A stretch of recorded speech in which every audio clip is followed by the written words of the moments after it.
My name's Eli. I'm 34, and I guess you could say I've always been the responsible sibling. Not the favorite, not the rebel, not the golden child, just the one who showed up on time, paid my bills, and remembered everyone's birthday. I work in finance, live alone, and don't really make a fuss about much. My family? Well, they're loud, close-knit in that performative way, and very good at pretending everything's just peachy while sweeping real problems under the rug. I've always been sort of adjacent, involved, but not embraced. The kind of guy you invite to weddings but never asked to be in the photos. Growing up, my brother Mason was the star. Charismatic, reckless, and always getting himself into some kind of trouble, but somehow he always landed on his feet. He had this smug charm that my parents ate up like candy. Even when he dropped out of college, blew through 2 jobs, and ended up moving back home at 28, they still defended him like he was the second coming of Einstein.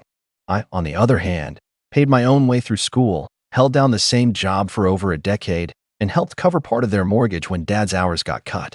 But none of that ever seemed to matter, at least, not enough to earn me a seat at the metaphorical head of the table. Still, I never really let it get to me. Or at least, that's what I told myself.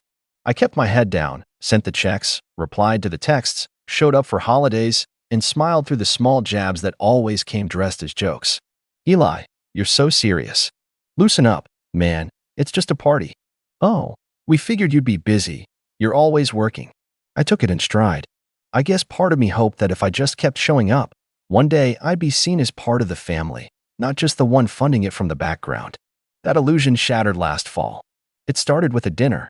Mason had just gotten engaged to a woman named Brooke who my mom had already dubbed an absolute angel, and my parents decided to throw a big celebratory dinner at this swanky rooftop restaurant downtown. Not the kind of place they could usually afford, which, in hindsight, should have tipped me off. I got a call from my mom a few weeks before. Eli, sweetheart, she said in that syrupy tone she uses when she wants something, we'd love it if you could make it to Mason and Brooke's engagement dinner. It's going to be such a special night. Of course, I said without hesitation. Just send me the details. And if it's not too much trouble, she added, lowering her voice, we were hoping you might help with the reservation. Just to hold it, we'll pay you back, obviously. I should have known right then that we'll pay you back meant I'd never see that money again. But like always, I agreed. I called the restaurant, booked a private space for 20 people, and gave them my card for the deposit. I didn't mind. Not really. It was Mason's night. And maybe, just maybe, this time I'd feel like I was truly a part of it. The night of the dinner, I showed up right on time, 7 o'clock sharp. I had on a dark navy suit, freshly pressed shirt, new cufflinks I'd been saving. I brought a nice bottle of champagne for the couple and even printed out a custom card with their initials. When I got to the rooftop, the hostess gave me a small nod and gestured toward the private section. I took a breath and walked in. The space was beautiful, string lights overhead, floral centerpieces on each table, a soft jazz band playing in the corner. And there they all were. My parents, Mason, Brooke, her family, a few of their friends. Everyone already had drinks in hand, laughing, talking, clinking glasses. I smiled and walked over, expecting at least a nod of recognition. Instead, Mason turned to me with that familiar smug grin. Oh hey, he said, barely glancing at the champagne in my hand. Glad you made it. Then he pointed toward a fold-out chair set off to the side, next to a trash bin, no less. Sorry, this table's for family only, he said, with mock sympathy. But there's a spot for you right over there. I actually blinked. I thought he was joking. I looked at our mom, who just gave me that tight-lipped smile she uses when she doesn't want to get involved. Dad chuckled awkwardly and raised his glass. Brooke didn't even look up. And then, as if on cue, a few people laughed. I stood there for a second too long. I wanted to say something, anything, but my throat closed up. My ears were hot. I felt like I was 13 again, left out of a group photo at a cousin's wedding because I didn't fit the aesthetic. So I walked to the chair, set my bottle beside me on the floor, and sat down alone. I didn't even take my coat off. The waiter came by and asked if I was with the party. I nodded silently. He didn't ask any more questions. Just handed me a glass of water and moved on. I sat there for almost 2 hours while they laughed, toasted, opened gifts. I watched my brother give this long speech about how lucky he was to be surrounded by his closest people. I watched my mom tear up when Brooke called her the best future mother-in-law a girl could ask for. No one even asked if I wanted to order. Eventually, dessert came out, some kind of elaborate layered cake with edible gold flakes. The band played a slow tune. The sun dipped below the skyline, and I realized not a single person had looked in my direction for the past 30 minutes. Then the check came. I watched the waiter walk toward their table with a little leather folder. He paused, looked around, then glanced down at the credit card on file. My card. I watched him take a few steps toward me. "Excuse me, sir," he said quietly. "The total for the event is $3,218. Should I run the same card for the final amount?" Everyone at the table turned to look. My brother raised an eyebrow. "Oh, yeah," he said casually. "Eli's got it." The waiter looked at me, and I smiled. A calm, slow, measured smile. My voice was steady. "Not my table," I said, just loud enough for everyone to hear. I was told this was for family only. There was a silence so sharp it felt like the air had snapped in half. My brother's mouth opened slightly.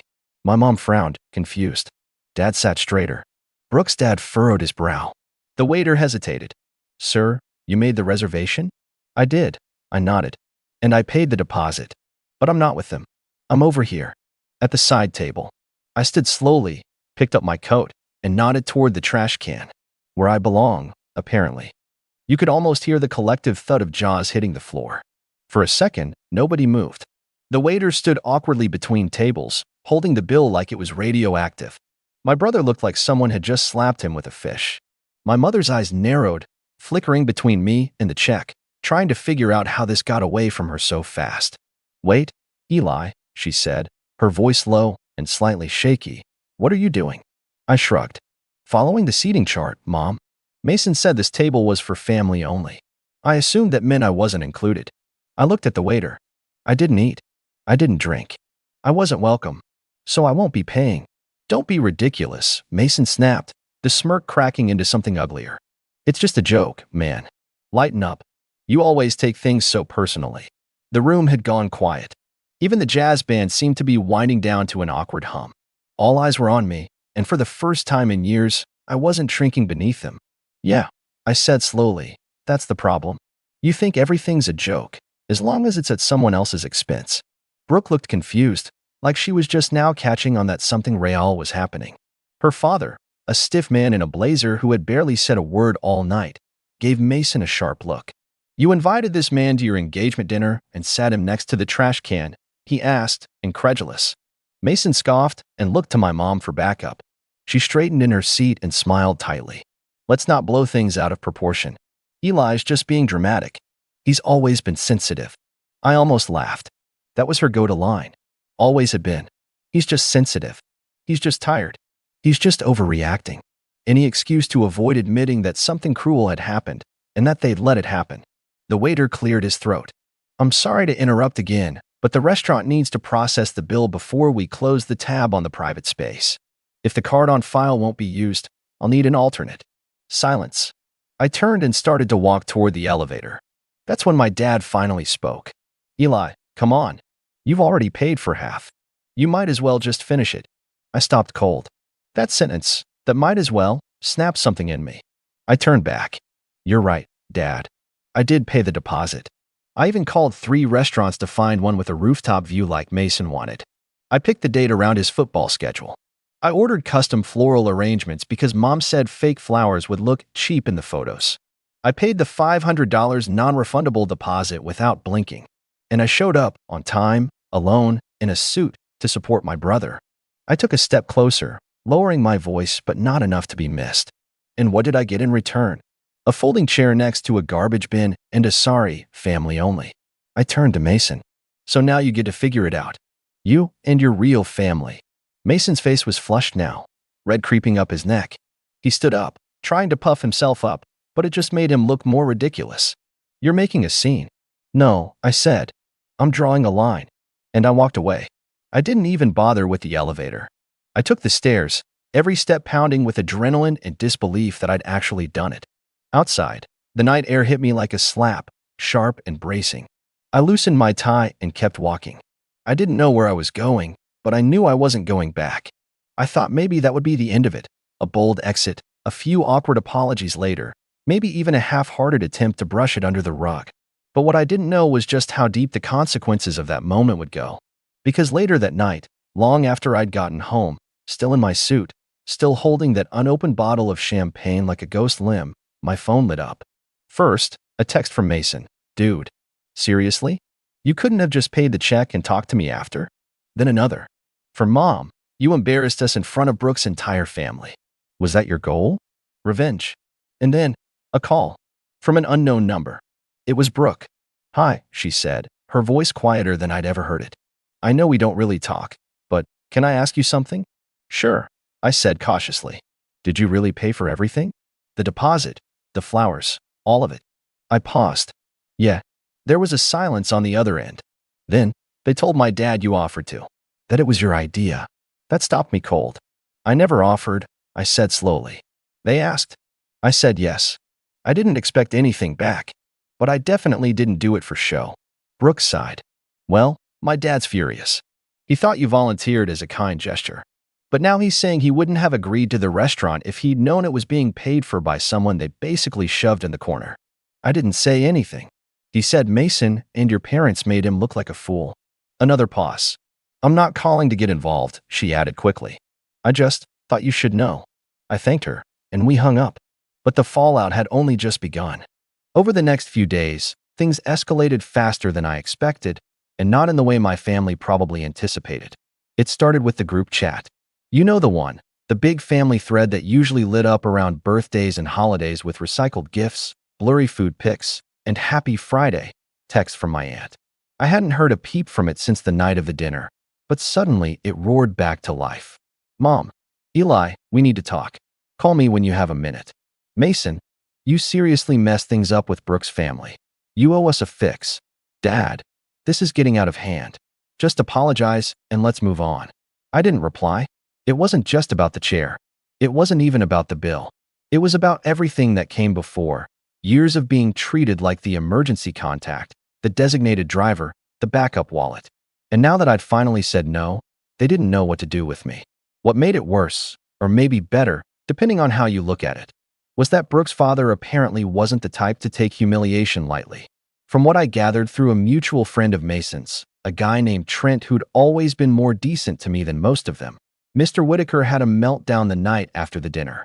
He'd paid for Brooke's private schooling, helped her start her marketing firm, and had apparently gone out of his way to plan a smooth, elegant engagement season, only to find out the groom's side lied about who paid for the venue, treated their own family member like trash, and stuck him with half the drinks tab after I refused to pay the rest. According to Trent, Brooke's dad said something at brunch the next day like, if this is how they treat their own blood, what happens when you marry into it? Ouch. The ripple effects hit Mason like a freight train. Suddenly, wedding planning was on pause. Brooke had gone back to her condo for a mental reset, and the Pinterest boards vanished. My mother, in damage control mode, sent me a long email. Not a text, not a voicemail. An actual email. The subject line was, please.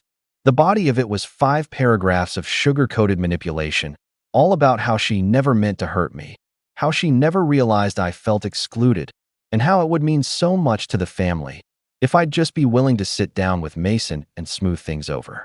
But nowhere in that letter was the word sorry. Just, we didn't realize. You misunderstood.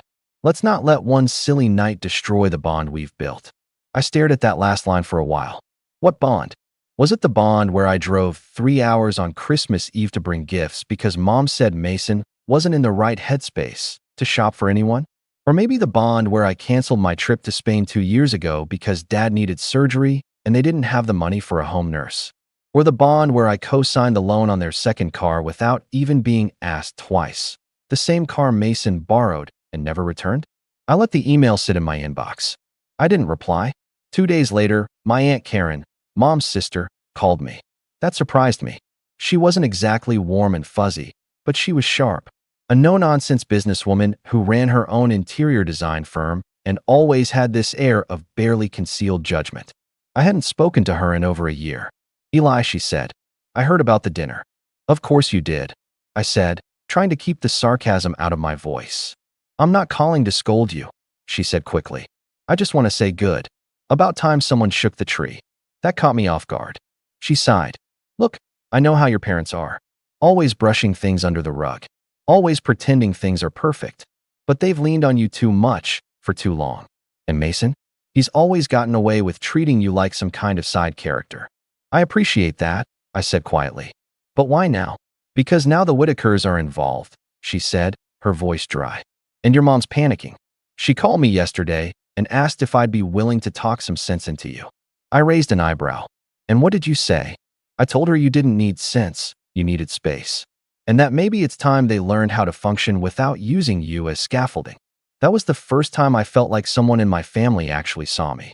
Not as a checkbook, not as a punching bag, just as a person. Later that night, I got another text, this time from Mason.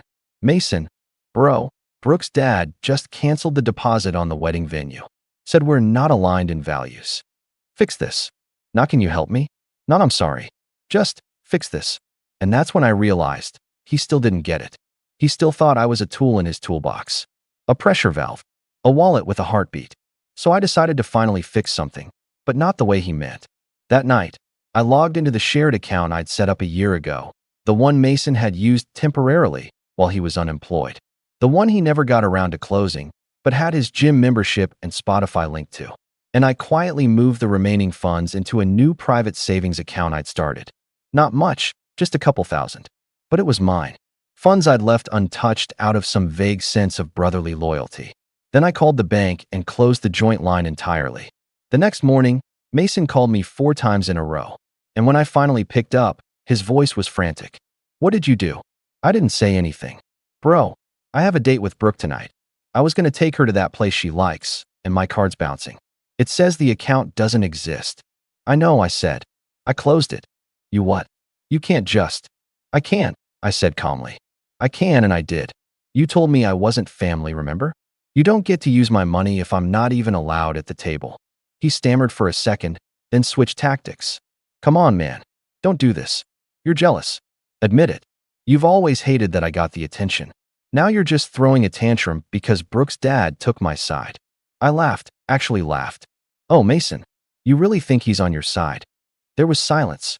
Then I said, don't worry, man. You'll figure something out. You always do. Maybe ask mom to open a line of credit in your name again. Or maybe Brooke's dad can teach you how to stand on your own. And I hung up. I don't know what Mason did after that. But a few hours later, my phone buzzed again. This time, not from him. It was an email. From Brooke. Subject line, I think we need to talk. I stared at Brooke's email for a while before opening it. The subject line, I think we need to talk, felt like the precursor to something big, something I wasn't entirely sure I was ready for. But curiosity and a strange sense of closure pushed me to click it. It was longer than I expected. Polite, but personal. Formal, yet laced with the tone of someone who was clearly unraveling. She started by saying she understood how awkward the dinner had been and that she hadn't realized how I'd been treated until everything came crashing down. She admitted she hadn't paid attention. I was so caught up in planning the perfect night, I didn't stop to see the full picture, she wrote. But that her father had been furious. Furious not just because of the financial deception, but because of the principle of it. He said if they can publicly humiliate someone who financially and emotionally supported the entire night, she wrote, then I need to seriously reconsider who I'm marrying into. Brooke didn't mince words. She said Mason had downplayed everything at first, calling it a minor misunderstanding. But once her dad showed her screenshots of the restaurant invoice, he'd requested a breakdown from the manager, the lies started to crack. Mason had told her I insisted on paying, that I didn't want to sit at the main table because I was introverted, that I'd left early because I had a work emergency. But once I talked to the waiter myself, yes, I called the restaurant, she wrote, the story fell apart completely. Then came the part one didn't expect. I ended the engagement last night. I blinked. She explained that it wasn't just the dinner, that the whole situation had pulled back the curtain on behaviors she'd previously excused. The casual entitlement. The way Mason talked about me behind my back. The way her concerns were constantly minimized. He kept saying you were overreacting, she said. But honestly, you're the only one who reacted with any dignity. She ended the email with a short note. I'm not writing this to pit myself against Mason or to drag you into drama. I just wanted you to know. I see it now. And I'm sorry I didn't see it sooner. I sat there for a long time, rereading it. Not because I didn't believe it, but because I wasn't used to being believed. The next few weeks were oddly quiet. The family group chat died out completely. Mason tried calling twice more, but after I didn't answer, he stopped. I learned through the grapevine that he'd moved back in with our parents. Brooke returned the ring. Her dad sent out an official cancellation notice to the wedding venue and vendors. A few of Mason's old friends dropped off the map entirely. Apparently, some of them had been riding his coattails to Brooke's connections. I thought that would be it, that it would all just settle into silence. But then one Sunday morning, I got a knock on my door. It was my mom. She stood on my front porch in a long cardigan, holding a Tupperware container of lasagna like it was a peace offering. Her eyes were puffy, her makeup thin. I didn't say anything, just opened the door a crack and waited. "I brought you dinner," she said. I didn't reach for it. I just wanted to talk. No excuses. That part surprised me. I let her in. She sat at my kitchen table like she used to when I was a kid, same nervous fingers, same forced smile. But this time, no passive aggressiveness. "No, you're just tired." "No, he didn't mean it." She cleared her throat. "I owe you an apology." I crossed my arms. "Just one." Her face tightened, but she nodded. "Fair. Probably more than one." She took a breath. I didn't see it. Not because it wasn't there, but because I didn't want to see it. Mason's always been loud. He takes up space. And you never asked for anything. You just did. You handled things. You showed up. I guess. We started treating you like a safety net. Something we assumed would always be there. "That's the thing about safety nets," I said. "People only look at them when they're falling. Never when they're climbing." Her lip trembled. She looked down at her hands. "Your father and I were wrong. We let Mason get away with too much. We let him treat you like less." I stayed quiet. "I know I can't undo that. I know a lasagna and a sorry won't fix years of imbalance. But I just wanted you to know, I see it now. And I'm sorry." I watched her for a moment. For the first time in my life, she wasn't dodging or deflecting. She wasn't defending Mason. She wasn't telling me to lower my voice or get over it. She was just sitting there, owning it. I nodded slowly. "Thank you." We didn't talk for long after that. She left the lasagna. I walked her to the door. She didn't ask me to forgive Mason. She didn't ask me to call him. She just said, "Take care of yourself," and drove off. After that, things didn't magically repair, but they didn't get worse either. My parents started sending individual messages instead of group ones. Short ones. Respectful. My mom invited me to Thanksgiving in a few months, only if you feel up to it, she said. I haven't decided if I'll go. Mason, from what I hear, is back to working part-time at some startup he hates. Living rent-free. Avoiding eye contact with mirrors, probably. He hasn't reached out again. And I'm okay with that.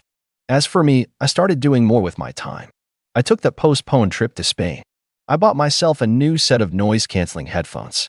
I read books on boundaries, on family dynamics, on quiet strength. I even started seeing a therapist. And not because I was broken, but because I realized healing doesn't come from waiting for someone else to say sorry. It comes when you look at your own reflection and say, you deserved better. And you gave it to yourself. So no, I didn't pay the bill that night. But I finally cashed in years of silent debt. And for the first time in my life, I'm not sitting next to the trash can. I'm at my own table. And that table is enough.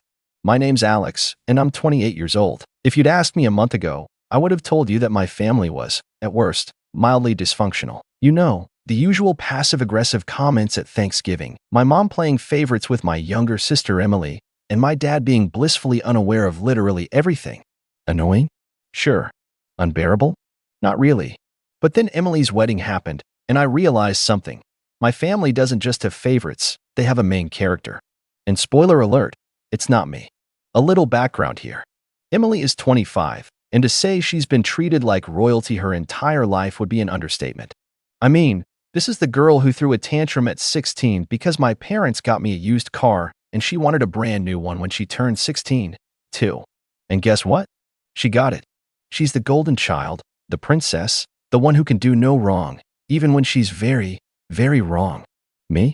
I was the older sibling who had to set a good example, which was basically code for do everything right but get none of the praise. If I got a B on a test, my mom would shake her head and say, Alex, you're capable of more. Meanwhile, if Emily passed with a C-, it was time to break out the balloons and cake. Anyway, I knew going into Emily's wedding that I wasn't going to be the star of the show. Obviously, it was her wedding, and I was happy to just be a supportive sibling, smile for the pictures, and get through the day without any unnecessary drama. But what I didn't expect, what I couldn't have expected, was how far they would go to make sure I knew exactly where I stood in this family. The warning signs were there early on. First, I found out that I wasn't in the wedding party. Fine, whatever. Not everyone includes their siblings as bridesmaids or groomsmen. Then I found out that Emily's childhood best friend, her coworker, and her fiancé's cousin's girlfriend were in the wedding party. All right, that stung a little, but hey, maybe she just wanted to keep things fresh. Then came the seating chart. Now, I didn't expect to be at the head table, obviously. That's for the couple in their wedding party. But I figured I'd at least be seated with our family. You know, the people I've shared DNA and holidays with my entire life. Nope. When I arrived at the venue and picked up my place card, I noticed something weird. My name wasn't with my parents, my aunts, or my cousins. No, my card wasn't even on the seating chart at all. I had to ask someone where I was supposed to sit. A wedding planner checked the list and then gave me the tightest, most awkward smile I've ever seen. "Oh, Alex? You're, right here." She pointed. I looked, and that's when I saw it. My seat was not in the grand ballroom, where the chandeliers sparkled and the elegantly decorated tables filled the space. It was outside the ballroom, as in the hallway, near the coat rack. At first, I actually laughed. I thought there had to be some mistake. Like, oh, maybe they ran out of chairs and needed to move some things around. But no, that was my designated seat. A lonely little table near the entrance, just me and the faint smell of mothballs from people's winter coats. I turned to the wedding planner, still grinning like a fool because my brain refused to process what was happening. "You're kidding, right?" She looked so uncomfortable. "I'm really sorry, but this is where you've been assigned." Assigned. Like a prisoner getting their cell block number. I wasn't even mad yet. I was too busy being confused. Like, was this some kind of prank? Some bizarre wedding tradition I'd never heard of? I needed answers, and I knew exactly who to ask. I found Emily near the bridal suite, basking in the glow of being the bride, surrounded by her friends and our mom, who was busy fawning over her dress. She saw me coming and gave me the fakest smile in the world. "Oh, hey, you made it." I held up my place card. "Yeah, quick question. Why is my seat not in the reception hall?" She blinked, then giggled. Actually giggled. "Oh, that. Yeah, we had to move a few things around last minute." And I just so happened to be the one who got moved? To the hallway? Emily shrugged like it was no big deal. I mean, yeah, we had to prioritize close family at the main tables. I blinked. I am close family. That's when my mom, who had been pretending not to listen, chimed in with a sugary sweet voice. "Now, Alex, don't make a scene. It's Emily's special day." "I'm not making a scene. I'm asking why I'm literally sitting with the coats." And then Emily dropped the line that officially made this the worst wedding I've ever attended. "Well, you kind of aren't really immediate family anymore." I stared at her, trying to decipher what that even meant. "Excuse me." She shrugged again, adjusting her veil like this conversation was boring her. "You moved out years ago. You don't come around that often. And, like, you're not married or anything. It's just different now." I don't even know how to describe the feeling that settled in my chest at that moment. It wasn't just anger. It was something heavier, something colder. I wasn't immediate family anymore? Because I had the audacity to grow up and live my own life? Because I wasn't married? Before I could say anything, another voice cut in. And that's when I saw her. Emily's mother-in-law. I hadn't interacted with her much before that day, but the second she walked up, I knew exactly what kind of person she was. The type who loved drama, thrived on it, and lived to stir the pot. She glanced at me, smirking. "Oh, you're Alex?" I was wondering who that seat belonged to. I forced a tight smile. "Yep, that's me. The sibling who apparently doesn't count." Emily's Emile chuckled and gave me a once-over, her expression full of mocking sympathy. "Well, you know how weddings are. Only the most important people get the best spots." That's when it clicked. This wasn't just Emily's doing. Her new mother-in-law was enjoying this. And suddenly, everything made sense. This wasn't some seating mistake. This wasn't bad planning. This was intentional. And the moment I realized that, something inside me shifted. I wasn't going to sit through this wedding quietly. And I definitely wasn't going to leave without making a statement. I took a slow, deep breath, my fingers tightening around the place card still in my hand. All right, if this is how they wanted to play it, fine. But they forgot one thing. I grew up with Emily. I knew her secrets. I knew all the little things she said behind people's backs. And most importantly, I knew that she hated her new mother-in-law. Oh, she'd smiled in her face, acted all sweet. But behind closed doors, it was another story.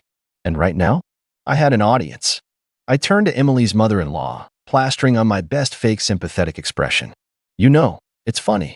Just the other day, Emily was so worried about seating arrangements. Emily, who had been looking at her nails like she was bored, suddenly stiffened. Emile raised an eyebrow. Oh. I nodded, keeping my voice casual. Yeah, she was stressed. Kept saying she really didn't want certain people sitting too close to the head table. I let the words linger, then leaned in slightly, like I was letting Emile in on a juicy little secret. Something about not wanting her wedding photos ruined by… what was it, Emily? I turned to her, tilting my head. Oh, right. By someone's tacky dress sense. A hush fell over the little group. Emile's smirk disappeared in an instant. Excuse me. Emily's face drained of color. Hey, Alex, but I wasn't done. Oh, and remember how you were so worried about speeches? You were really stressed about what certain people would say. I gave Emile a pointed look. I believe your exact words were, if she gives a speech, I swear to God, I'll lose my mind. She's so embarrassing, she'll probably try to make the whole thing about herself. Emile's expression darkened. Emily made a strangled noise, reaching for my arm. Can I talk to you for a second? I pulled away, pretending to be confused. Why? I thought we were having a family conversation. Since I'm not immediate family, I figured I'd at least try to get involved somehow. Emile turned to Emily, her eyes narrowing. Is that true? Emily let out a nervous laugh, shaking her head. No, of course not. Alex is just… Oh, and don't forget the bachelorette party. I gasped, smacking my forehead. Silly me. How could I not mention that? I turned back to Emile. You know, the one where Emily spent half the night complaining about you? Said she was counting down the days until she didn't have to fake nice anymore? Said she was only tolerating you because she didn't want to start her marriage off with drama. That was it. That was the kill shot. Emile's mouth fell open. My mother, who had been standing awkwardly to the side, looked horrified. My dad, who had been completely clueless up until now, actually took a step back like he wanted to pretend he wasn't part of this. Emily's friends, the bridesmaids, started whispering amongst themselves, sending each other wide-eyed glances. Emily, meanwhile, looked like she was about to burst into flames. Her lips were moving, but no sound was coming out. And then, Emile turned on her. You ungrateful little brat. I had to bite my tongue to keep from smiling. Because this was about to get good. You think you can just use me? Emile's voice was sharp, angry. After everything I've done for you? The money I put into this wedding? The favors I pulled? She gestured wildly toward the ballroom, her perfectly manicured nails flashing under the chandelier lights. And this whole time, you've been running your mouth behind my back? Emily stammered. I didn't. Emile turned to my parents. You knew about this? You raised her to be this kind of snake. My mother looked like she was going to faint. Of course not. Emily would never… Oh, don't even try, I cut in, shaking my head. You absolutely knew. You just didn't care. I let out a fake sigh. I mean, you did raise her to think she's the most important person in the world. Kind of makes sense she'd start treating everyone else like garbage, huh? Mom's face twisted with anger. Alex, stop it. Why? I asked, crossing my arms. Because I'm causing a scene? Funny how that only matters when I'm the one speaking up. Didn't seem to be a problem when Emily literally shoved me out of the reception. By now, people were definitely staring. The whispers had grown louder. Guests were turning their heads, murmuring amongst themselves. Even the groom, who had been missing this whole time, finally wandered over, his brows furrowed. What's going on? Emile rounded on him next. What's going on is that your wife is a backstabbing little brat who's been insulting my family this whole time. The groom blinked. Wait, what? Emile jabbed a finger toward Emily, who looked like she wanted the ground to swallow her whole. She's been running her mouth about me for months. Complaining about my dress, my speech, my presence. Saying she's only putting up with me until she doesn't have to anymore. The groom turned to Emily slowly. Did you actually say that? Emily shook her head furiously. No. I mean, well, not like that. Emile scoffed. Oh, not like that? Oh, please. And here I was, thinking you actually cared about this family. And just like that, it was officially a war zone. Emile and Emily were snapping at each other. My mom was trying to calm everyone down, which wasn't working. My dad looked miserable, like he wanted to walk into the ocean. The groom was still just standing there, looking like someone had just hit him in the face with a frying pan. Meanwhile, I just stood there, watching the destruction unfold, sipping my champagne like I was at a Broadway play. And I'll be honest, it was beautiful. But the best part? The absolute cherry on top? I wasn't done yet. Emily's voice was climbing in pitch, her hands shaking as she turned to her new husband. "You believe her over me?" she shrieked, gesturing wildly in my direction. Her husband, to his credit, was still trying to process everything. His jaw was clenched, his expression shifting between disbelief and embarrassment as guests openly stared at them. I don't even know what to say, Emily," he muttered, rubbing his forehead. "I mean, did you say that stuff?" Emily scoffed. "I know. It was taken out of context." I raised an eyebrow. "Out of context?" "Oh, right. That classic excuse." I put on my best mocking voice. "Oh no, I was just venting." I made air quotes. "Oh no, I didn't mean it that way." My voice flattened. "Give it up, Emily. You got caught. And, let's be honest, if I didn't say anything, you still wouldn't have cared." Emil, whose fury was only growing, turned to my parents. "And you're just okay with this?" Mom's mouth opened and closed like a fish. She looked desperate to say something that would salvage the situation. "We don't condone." "Oh, cut it," I said, waving a hand. "You absolutely knew she felt this way, and you still let her pretend to be the perfect daughter-in-law." I clicked my tongue. "Guess it's all about keeping up appearances, huh?" Emily screamed. "You're ruining my wedding, Alex." I looked around dramatically. "Oh, I'm ruining it? Sorry, didn't realize I was the one treating family members like dirt and trash-talking the mother of the groom." I turned back to the guests, many of whom were staring with wide eyes. "What do you guys think? Who's really to blame here?" A few people averted their eyes, not wanting to get involved. But one of the bridesmaids, Emily's own bridesmaid, whispered something to the woman next to her. And that woman? She let out a laugh. That only made Emily angrier. "You think this is funny?" she hissed, whipping toward them. The bridesmaid's lips twitched. "I mean, kinda?" Oh, this was getting good. Emily's hands curled into fists, but before she could explode again, I decided to wrap things up. Because, frankly, I was bored. I let out a dramatic sigh, shaking my head. "Well, this has been lovely, really. Just a fantastic experience, but I think it's time for me to go." Emily scoffed, throwing up her hands. "Fine. Go." I grinned. "Oh, don't worry. I will." Then, I turned toward the gift table, scanning the pile of expensive-looking presents stacked near the front. And there it was. My gift. The one I had spent weeks picking out. The one that had taken actual effort, thought, and more importantly, money. Emily followed my gaze, and her eyes went huge. "Alex." "No." I strolled over, humming to myself as I plucked the gift from the table. Emily's jaw dropped. "Are you seriously taking it back?" I gave her a deadpan look. Why would I leave it? Apparently, I'm not real family, right? I let out a fake gasp. Oh my God. What if I accidentally contaminated it with my servant germs? I clutched my chest dramatically. Wouldn't want to taint your precious married life. Emily's face turned a dangerous shade of red. "You're such a child." I shrugged, clutching the box under one arm. "Maybe. But at least I'm not a fake, lying, two-faced brat who pretends to be sweet while talking bad about people behind their backs." I turned toward Emil, whose fury still hadn't subsided. "Hey, Emil, good luck with this one. I give it a year." Emil actually laughed. Emily screeched. I turned on my heel and made my way toward the exit, the tension behind me so thick you could cut it with a knife. Guests were whispering. The music had stopped completely. The atmosphere had completely shifted from celebratory to full-blown disaster. And honestly, I loved it. As I reached the door, I paused, looking back at the chaotic scene behind me. Emily was still arguing with Emil. My parents looked like they wanted to disappear into the floor. The groom was just standing there, like he was reconsidering his entire life. And me? I gave a little wave, a smug smile tugging at my lips. "Enjoy your perfect wedding, sis." Then, I walked out. I didn't look back after I walked out of that disaster of a wedding. I didn't need to. I already knew the damage had been done, and honestly, it was more satisfying than I could have imagined. The moment those doors shut behind me, I let out a slow breath and adjusted the weight of the wedding gift under my arm. Petty? Maybe. Satisfying? Absolutely. I drove home in silence, letting the night settle around me, my mind replaying every detail of what had just happened. My sister shrieking, my mother's panicked expression, my father's silence, Emil's absolute rage, it was all golden. But I knew, the fallout was just beginning. And I was right. The next morning, my phone was flooded. Calls, texts, missed voicemails.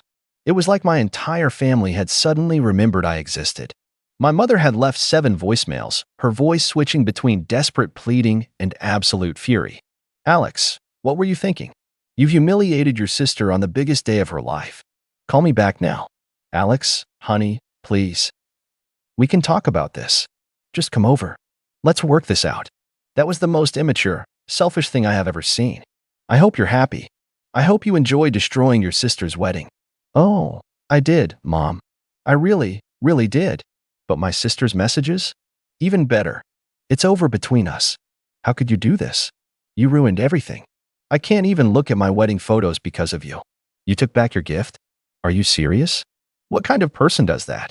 I hate you. I really hate you. I grinned as I scrolled through them, sipping my coffee. If Emily thought a few angry texts were going to make me feel bad, she didn't know me at all. But what really caught my attention? The text from my dad. Unlike my mother and sister, he wasn't spewing insults or demanding an apology. His texts were short, simple. Call me when you have a moment. I hesitated before dialing his number.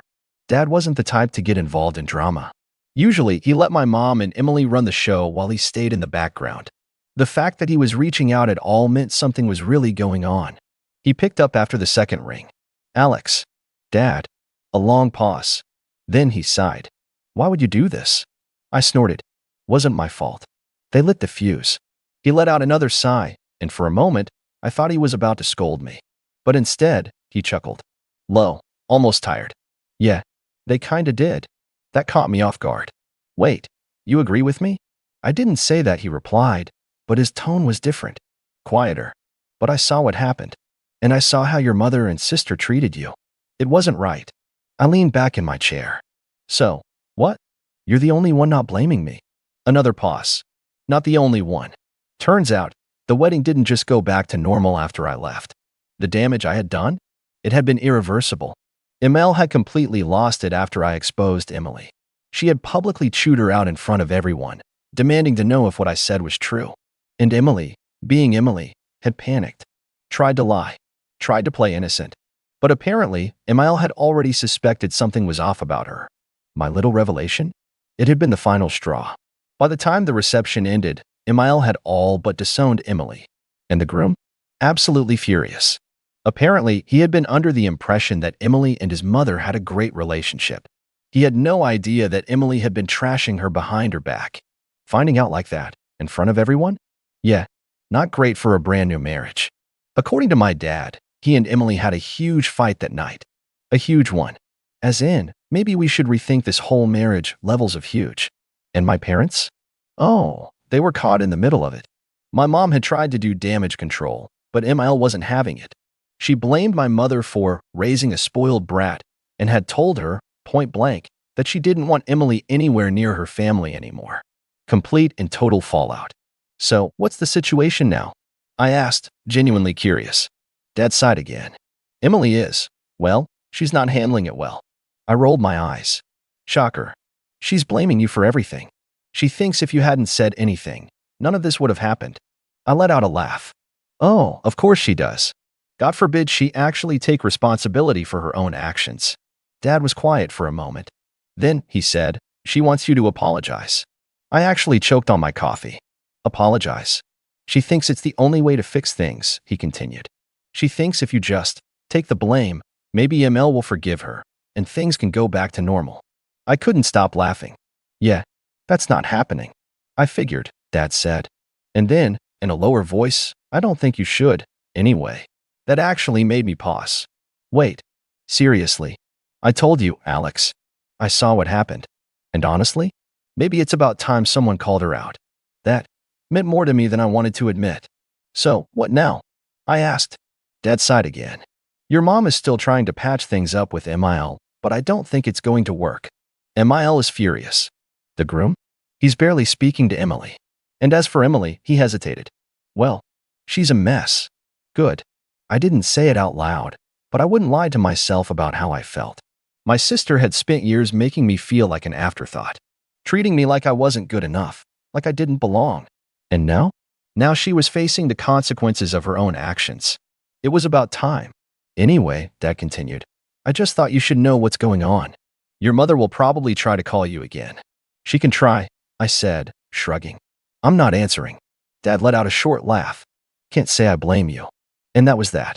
It's been a few weeks since the wedding, and honestly, I haven't spoken to my sister since. She still refuses to take responsibility, still blames me for everything, and still expects me to fix it all. But I won't. I don't regret what I did. If anything, I'm proud of it. As for the marriage, well, let's just say that I wouldn't be surprised if it doesn't last. So, what do you guys think? Was I too petty? Should I have just played along? Or did my sister get exactly what she deserved? Let me know. I could use a good laugh. My name is Aiden, I'm 32, and I'm the kind of guy most of my family assumed would just roll over when things got messy. The quiet one, the agreeable one, the one who never makes a scene. And maybe I used to be like that. But when my grandparents passed and left their entire estate to me, the house, the savings, and the shares worth just under $900,000, something inside me shifted. I started paying attention. I started listening more closely. And most importantly, I started planning. Because I knew exactly what kind of people I was related to. My brother, Tyler, is 3 years younger than me. Flashy, loud, charismatic. The kind of guy who can lie to your face and still get you to loan him $5,000 for a sure investment. He'd gotten away with so much over the years. Credit cards in Mom's name. A borrowed car that mysteriously vanished. And every single time, Mom bailed him out. Said he was just figuring things out. But me? I was always expected to be the responsible one. The backup plan. The safety net. And I was done playing that role. When Grandpa passed away 2 years ago, a year after Grandma, he left the estate solely to me. I wasn't surprised. I had been their caretaker when no one else bothered to call, much less visit. I drove them to their appointments, handled the grocery runs, managed the never-ending paperwork. Tyler, he'd show up on Christmas morning, take photos for Instagram, and vanish until the next holiday. But when the will was read and my name was the only one on it, I saw the look my mom gave me. That tight-lipped, disappointed twist of her face. Like I had taken something that wasn't mine. That was the moment I realized the storm was coming. The house was the big piece. A gorgeous old Victorian with deep red bricks, tall windows, and ivy crawling up the sides like something out of a movie. It was a historic property, passed down through 3 generations, and my grandparents had kept it in near-perfect condition. The neighborhood had exploded in value over the last decade. Every house around it had been gutted and flipped, but my grandparents never sold. And now it was mine. I didn't move in right away. I kept my apartment across town and quietly worked on getting everything in order. I had the house appraised, talked to an estate attorney, and set up a trust. Not just for the house, for everything. I didn't tell anyone. Not Tyler. Not Mom. No one. I kept the original deed in a secure location, and I placed the entire property, title, assets, savings, into an irrevocable trust with me as the trustee. I even moved the utilities under a business name tied to the trust. It cost some extra fees, but I didn't care. I knew my family too well. I knew they'd try something. For a while, it was quiet. Too quiet. Tyler texted a few times, asking if he could use the pool. It doesn't have one. Mom dropped hints about how unfair it was to leave everything to just one person. She even said, well, your brother was always Grandpa's favorite, you know, as if that meant something. I just nodded and changed the subject. I didn't argue. I didn't correct them. I let them believe I was being naive, that I hadn't taken precautions. The tension really kicked off last month. Tyler started posting vague stories on social media, big things coming, next chapter loading, that kind of nonsense. Then one Saturday, I was at the house doing yard work. Nothing fancy, just trying to keep up the landscaping, when I saw Mom's car pull into the driveway. Tyler hopped out first, all grins and sunglasses, like he was arriving at a photo shoot. Mom followed, carrying a clipboard and smiling like she was about to cut a ribbon on a new property development. Hey man, Tyler said, clapping me on the shoulder. We've got some news. I just raised an eyebrow. Mom stepped forward. We spoke to a lawyer. It turns out the house should have gone to both of you. Your grandfather made a mistake not updating the will after your grandmother passed. But don't worry, we handled it. I stared at her. Handled what exactly? Tyler pulled out a folded paper from his back pocket and waved it in the air. We had the house title transferred to my name. It's already done. You're going to need to be out by Friday, But no hard feelings, right? We'll give you time to grab your stuff. I didn't say anything for a moment. Just looked at them, one then the other, taking in their smug faces, the pure audacity. My heart wasn't racing. I wasn't panicking. Honestly, I almost laughed. Because they really thought I was that stupid. I gave them a smile, small, polite, the kind that makes people nervous. You really think I'd let that happen? Tyler laughed like I'd told a joke. It's already happening, dude. You've been living in fantasy land for too long.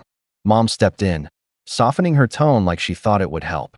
We're not trying to be cruel, Aiden. It's just practical. Tyler can manage the property, maybe flip it. You've got your own place anyway. This way, everyone wins. I didn't argue. I just nodded slowly and said, got it. 2 days later, they came back. This time with a moving truck and a pair of hired movers. I'd been expecting it. They pulled into the driveway like they owned the place, laughing and shouting at each other. Tyler was in the passenger seat, sipping a coffee, and Mom was directing the movers toward the front door. But then they saw the porch. I was standing there, arms crossed, beside a tall man in a navy suit. He was holding a thick folder and wore a badge clipped to his belt. The folder had my trust's name on the front, a name they didn't recognize yet. The badge was real. The suit was real. And the man? He was from the county office of property records. They froze. Tyler stepped out first, confused. What's going on? I didn't say a word. The man in the suit did. The man beside me, Mr. Levin, cleared his throat with the calm authority of someone who has done this too many times to be rattled by theatrics. He held the folder under one arm and glanced down at the paper in his hand before speaking in a firm but neutral tone. Are you Tyler Green? He asked. Tyler frowned, clearly thrown off by the question. Yeah, who's asking? Mr. Levin stepped forward slightly. I'm with the county office of property records. I'm here on behalf of the legal trustee of the East Thornhill estate. That's this property. He pointed behind him at the house. I have documentation showing the deed has been held in a trust since April of last year, under the management of Aiden Green. Any claims made regarding the property's ownership since that date, including a fraudulent title transfer, are not just invalid, but criminally prosecutable. Tyler's face drained a full shade of color. Fraudulent, he muttered, looking to Mom. What is he talking about? Mom stepped forward, lips tight. There must be some mistake. We had a lawyer look at the old deed. It was still in Grandpa's name. We assumed. You assumed wrong, I said, finally breaking my silence. I never left the property in my name directly. It's owned by a trust. That's why you couldn't find any record in the public logs. You went to some shady title mill and tried to fake a transfer based on an outdated document. Mr. Levin nodded. I've already filed a fraud report on the attempted title claim. Normally, we'd send a warning first, but given the circumstances, bringing movers, threatening occupancy, trying to evict the legal trustee, we're skipping straight to enforcement. Tyler blinked. Enforcement? I turned slightly toward him and spoke more plainly. It means if you set one foot in this house without my permission again, you're trespassing. And if you try to tamper with the trust or any of its assets, you're looking at charges. Multiple. For a long, awkward second, no one said a word. The movers were standing halfway between their truck and the porch, looking at each other like they'd walked into a domestic minefield. One of them coughed and slowly started backing away toward the van. Tyler finally found his voice. You're seriously doing this? To family. My voice was calm, too calm. Family? You showed up here with a forged title and a moving crew. You tried to steal my home, the one thing Grandpa and Grandma wanted me to have. Don't talk to me about family. Mom's jaw clenched. They were confused, Aiden. They didn't understand. No, I said sharply, cutting her off. You didn't understand. You thought I'd be the same pushover I was at 20. The kid you could guilt into giving up his weekend to babysit Tyler's drama, or float alone because you needed it just this once. But I'm not that kid anymore. I learned. I listened. And I prepared. Mr. Levin added, flipping through the folder. Also, just so it's clear, we've alerted the local precinct. If either of you attempt to return under the guise of any property claim, there will be a file ready to go. Civil and criminal. Tyler's eyes flashed, but he said nothing. He turned to the movers and snapped. We're leaving. Now. He didn't look at me again. Mom lingered for half a second, her mouth slightly open like she wanted to say something. Maybe one last manipulation attempt, but nothing came out. She followed him without another word. The truck pulled out of the driveway, and I watched the taillights disappear down the hill. It was quiet again. That heavy kind of quiet that falls after a confrontation that's been building for years. Mr. Levin handed me a copy of the filed report and said, "Call if they come back." I thanked him, and after he left, I just stood there for a while, on the same porch where I used to sit with Grandpa and listen to him talk about knowing your people. Not just their words, but their patterns, their habits. He used to say, "Don't judge people by what they say in a moment. Judge them by what they do when they think you're not watching." He was right. I had watched, and I'd finally acted. But that wasn't the end, because 3 days later, I received a letter, one typed, formal, and signed, from a different lawyer, one hired by my mother. In it, she claimed emotional distress and argued that, as a direct descendant, she had a moral and familial right to a portion of the estate. She demanded compensation for the mental anguish caused by being excluded, and attached to it, a list of what she considered reasonable reparations: $150,000 in cash, joint ownership of the family home, and a monthly allowance until further notice. I stared at the paper, numb at first. Then my hands began to shake, not with fear, with fury, because she wasn't finished. And now, neither was I. I must have read that letter 6 times in silence before setting it down on my desk. The first few readings, I tried to make sense of it, to believe that maybe she didn't mean it the way it sounded. But by the 6th read, there was no more room for denial. My mother, my own mother, had put her name on legal stationery and tried to bill me for not letting her and Tyler steal what my grandparents entrusted to me. It wasn't even the money that got to me. It was the sheer entitlement. The gall to call this whole thing a misunderstanding one day, and then send me a formal demand for $150,000 the next, like this was just some business dispute between strangers. And the phrase that stuck in my mind, echoing louder than anything else in the letter, was familial obligation. As if loyalty only flowed one way, upward, toward them. As if I was born to give and they were born to take. I didn't respond immediately. I knew better than to react emotionally. I called Mr. Levin, who put me in touch with a sharp estate attorney named Sonia Cruz. She was in her early 40s, soft-spoken but razor-focused, the kind of person who didn't bother bluffing because she didn't need to. I gave her everything: the trust documents, the letter from my mom's lawyer, even screenshots of texts and social media posts from Tyler's little Next Chapter campaign. Within a day, Sonia had filed a formal cease and desist against both of them. The message was clear. The trust was airtight, legally shielded, and they had no standing. But Sonia didn't stop there. She looked deeper. She discovered that Tyler had forged multiple signatures when attempting the bogus title transfer. He'd even used a notary stamp, fake, of course, and filed it through a sketchy online registry in another state, hoping it wouldn't be noticed in our county records.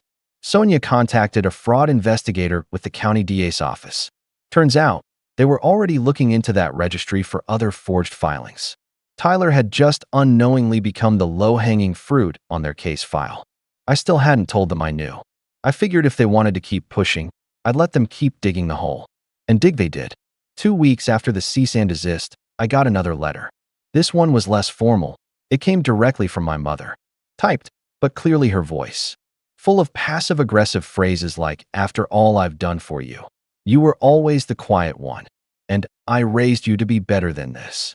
She ended it with, "You can end this all right now by just doing the right thing. Family should never need lawyers to settle what love and understanding can resolve." I didn't even bother responding. Sonia advised me not to. Instead, I forwarded the letter to her, and she added it to the growing file we were assembling, one that could be used if we needed a restraining order later on. And then came the kicker. One morning, I walked out to my mailbox and found a folded flyer stuck into the door handle. It wasn't addressed, just jammed into the gap like some kind of high school prank. But I recognized the handwriting instantly, Tyler's. The note said, "Hope you're enjoying playing king of the castle. Just remember who's really got your back when the money runs dry." I laughed. Not a big laugh, not loud. Just one of those quiet, tired laughs that comes out when you realize someone really doesn't know how far you've outgrown them. I took the note inside, scanned it, and added it to the file. But I also made a decision right then. I wasn't just going to defend myself anymore. I was going to push back. Tyler was already being looked at for real estate fraud. But Sonia pointed out that if we could prove intentional malice or harassment, we could escalate things. And while criminal courts would do their part, there was another arena where Tyler could really be hurt: his credit, his record, his job. He'd recently landed a position at a boutique real estate firm, one of those flashy places that put more effort into their Instagram account than their compliance policies. I did a little digging of my own and found out they prided themselves on transparency and ethical property transfers, which made me wonder, would they be proud of someone who tried to steal a house with forged paperwork? But I didn't act impulsively. I waited, because then something strange happened, something I hadn't anticipated. My cousin Megan, who I hadn't spoken to in years, reached out to me out of the blue. She messaged me on Facebook. "Hey, can we talk? Your mom's been calling people in the family saying some things. I figured I should let you know." We met for coffee the next morning. Megan was always the no-nonsense one. Straight shooter. And that hadn't changed. She showed me texts, voicemails, even a group chat with two of her other cousins. Turns out, my mother had started spreading a story. According to her, I had manipulated Grandpa in his final years, convinced him to change the will while he was mentally declining. She even hinted that I'd taken advantage of him, emotionally, legally, maybe even medically. It was an all-out smear campaign. I felt sick. That's when I knew this wasn't about the house anymore, or the money, or even Tyler. This was about control. My mother couldn't stand that I'd said no, that I'd protected something, anything, from her grasp. And now she was going to try to ruin me for it. Megan looked at me across the table and said, "I don't believe her. Neither do Jamie or Chris. But she's not going to stop. She's calling everyone." I nodded slowly, heart beating harder than I wanted it to. "Thanks for telling me." I didn't sleep much that night, because that was the moment I realized, if she was willing to lie to the entire family about me, to assassinate my character just to pressure me into giving up what was legally mine, then I had to be willing to finish this.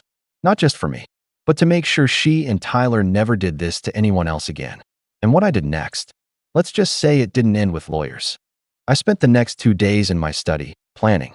By now, the trust was protected from any legal angle. That part was secure. But their smear campaign was already infecting the extended family. My cousin Megan's warning had come just in time, but the damage was spreading fast. I started getting vague texts from distant relatives. Things like, "Just wanted to check in," or "Heard some stuff. Hope it's not true." It was clear my mother had been busy. She wasn't just trying to take the estate. She wanted to destroy my reputation so thoroughly that no one would ever believe my side of the story. And if I let that happen, I knew what would come next. Pressure from relatives, whispered guilt, gaslighting from every corner of the family tree. Eventually, they'd try to force me to be the bigger person and hand over something for the sake of peace. I could see the trap they were setting. I wasn't going to walk into it. So I built my own. Sonia, my attorney, helped me prepare a legal declaration, a statement of facts supported by all the evidence we'd gathered. The forged title application, the fake notary stamp, the letters, the attempted property seizure, and the smear campaign. I included scanned screenshots from Megan's messages, voicemails left by my mom calling me a greedy manipulator, and the copy of the lawyer's ridiculous demand for $150,000. But I didn't just file it away in a court office. I sent a clean, easy-to-read version to every relative my mom had called. I wrote a short message. "Hi, I know some things have been said recently, and before you draw any conclusions, I want you to have the facts, backed by documents, not stories. I've attached everything you need to see. After this, I won't be discussing it again. If you believe me, great. If not, that's your choice. But at least you'll be making it with the full truth in front of you." Then I hit send to 27 contacts. The fallout was instant. Within hours, I got 5 replies from relatives I hadn't spoken to in years. Most were apologetic. A few were horrified. My Aunt Robin, who used to dote on Tyler like he walked on water, called me that evening in tears. She had believed every word my mother said, until she saw the forgery. The letter, the folder of proof. She said, "I didn't know. I swear I didn't know. Aiden, I'm so sorry. I didn't ask for apologies. I just told her I hoped she understood now why I'd done what I did." But not everyone reacted that way. 3 relatives, all on my mom's side, doubled down, claimed I had manipulated the narrative. One even accused me of making up the documents. I knew I couldn't win them all, but for every one of those, I had 5 more people reach out and say, "Thank you for telling the truth." Then came the part I'd been waiting for. I reached out to Tyler's boss, anonymously at first. I submitted a tip through their internal ethics line. Not just a vague warning. A full PDF report, organized, labeled with exhibits.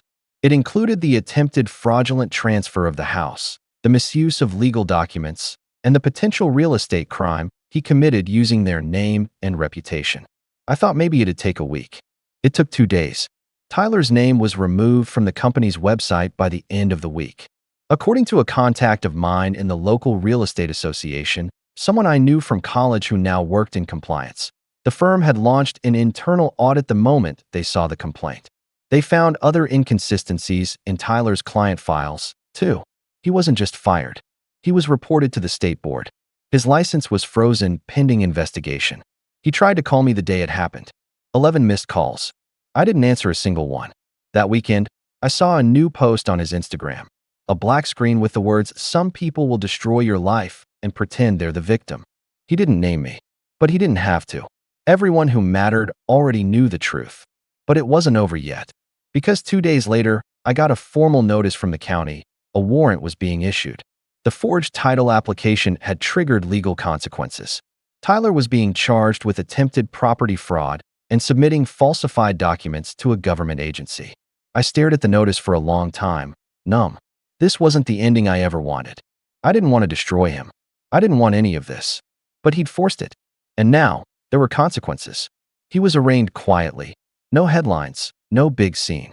Just a court date, a lawyer he couldn't afford, and a future full of legal headaches.